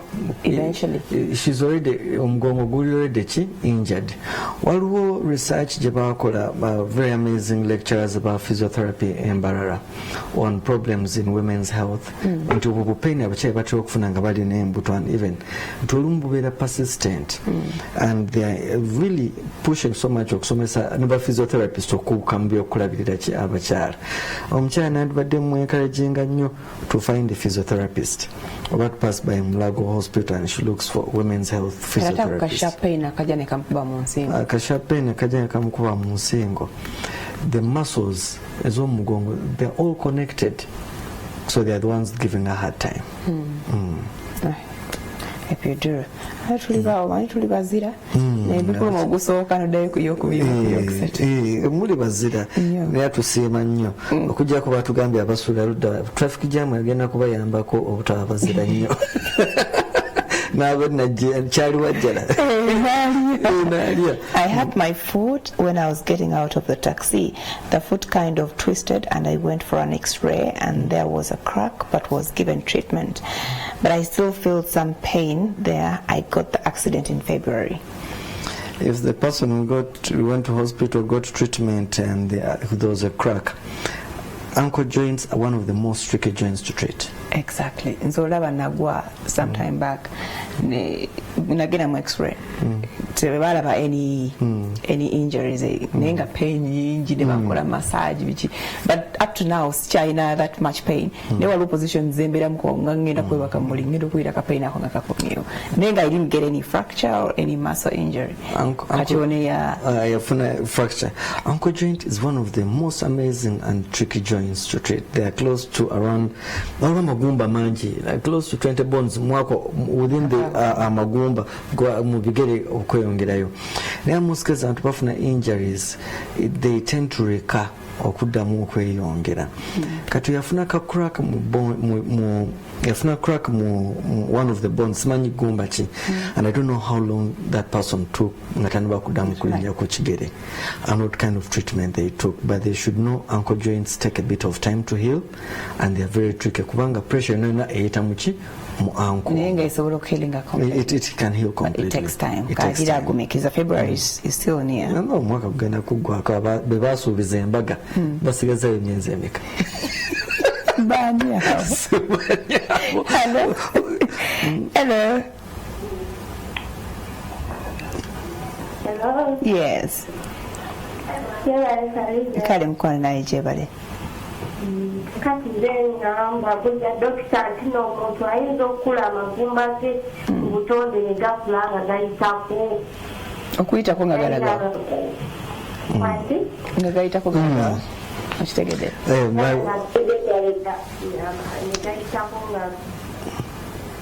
Okay, doctor akutegedde. Waliwo obuntu bwe bayita osteophytes nti olumu bagamba nti kaakati amagumba go naddala mu mugongo nti bukuze buyiseemuko ne butandika okunyiga nerves.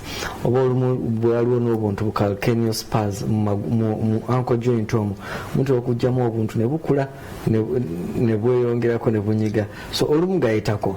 It happens. Olubeera muwanvu nnyo. Ate oba obutono nnyo. Abasuubiza embaga tebannabagikola ba dokita bazanguya ndowooza. Yes. My mom has gout arthritis and we keep taking her for review every month at Kasu.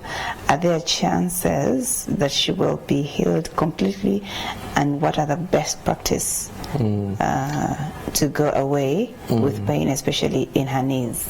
Gout yoyo, they used to call it the king's disease. Nti ogenda n'otandika okufuna acids, your body produce omubiri ogenda n'ofuna uric acid. Natandika ogenda bamuyitanga king's disease kubanga buva kulya nyama, red meat, and particularly goat's meat and wine. Akwata wa gout. Gout abantu batomufuna mu mavivi, mu ankle joint, somewhere. It's very painful disease. Nebizimba. Ne tebuwona, but we can graduate it and control it. Ekinzikiza obulwadde obulala bayita rheumatoid arthritis. Nti ugenda olaba omukadde ng'engalo zeeweseemu zigeze. N'engalo ne zigejja ne zitandika okwewetamu joints zino. Rheumatoid arthritis naye ali mu category y'emu ku ndwadde abantu ze bafuna. They are very painful. Naye kati rheumatoid arthritis waliwo Dr. Kaddu Mukasa. He's a rheumatologist. Ate kati ye yamanyi eddagala ly'okwokendeeza rheumatoid. Wole kigambo rheumatism kitegeeza it's your own body ereeta ki? Ereeta obulwadde. Erwana. It's fighting itself. So in simple terms, and your body is fighting itself. So waliwo doctor bamwita Kaddu Mukasa, specialist wa rheumatism, ne ba family physician basobola okuwa eddagala erikuyamba okukola ki or on that effect. Gout, the pain will be there, but you may need to keep being active, not to get stiffness. Whatever active or jakugejja botandika ogejja ofune n'ebirwadde ebirala. So it may be very hard gout okuwona. Ava kunyama. Njimaze. Bamwita the king's disease bebalyanga ennyama ennyenje. Nagimaze dda. What does it mean when my feet have pain in the heels? And when I walk, it feels like I'm walking on stones. My bones are not paining, but I think the nerves. It has pained me since last year, September, but it started when I stopped the gym that I had done for only 2 weeks. What could be the problem? I have no pain elsewhere. My feet pain occasionally when I sit for long. When I sleep and wake up in the morning, walking can be hard. When she sleeps and wakes up in the morning, walking can be hard. There's a common thing called plantar fasciitis, and once we get while you a lot of ligaments, 2 weeks cannot aggressively affect your feet. Ekyanobadde kirungi nnyo omuntu nako physically ayinza okuba ayinamu ekintu ekirala, naye abakyala abamu at a certain age kyova nga omutubuzi olina emyaka emeka batera okufuna wansi mu ekigere waliyo akabubi katera ne keekwata and gives people hard time. Bwazuuka ku makya abatasobola kulinnya, naye bwagenda amanyiira after some time pain nekola kinekendeera. So you should consult someone to see. I encourage so much abantu okulaba abasawo okuwa professional advice. Nakino eddwaliro mwaliteeka ku Facebook mama tendo ne wano kweri, but it's very good omusawo okulabako analaba. She says she's 31. She's very young. Then we look at weight, so it be very good omulaba physically. Okay. Akadde katuweddeko batusibula bubi nnyo, but abalina ebibuuzo byammwe, please call the doctor directly. Ali ku 752 04 58 and 65. Njuda 752 04 58 65. Abaliko MTN, you can get him through 782 30 36 and 32. 33. 33, yes. 782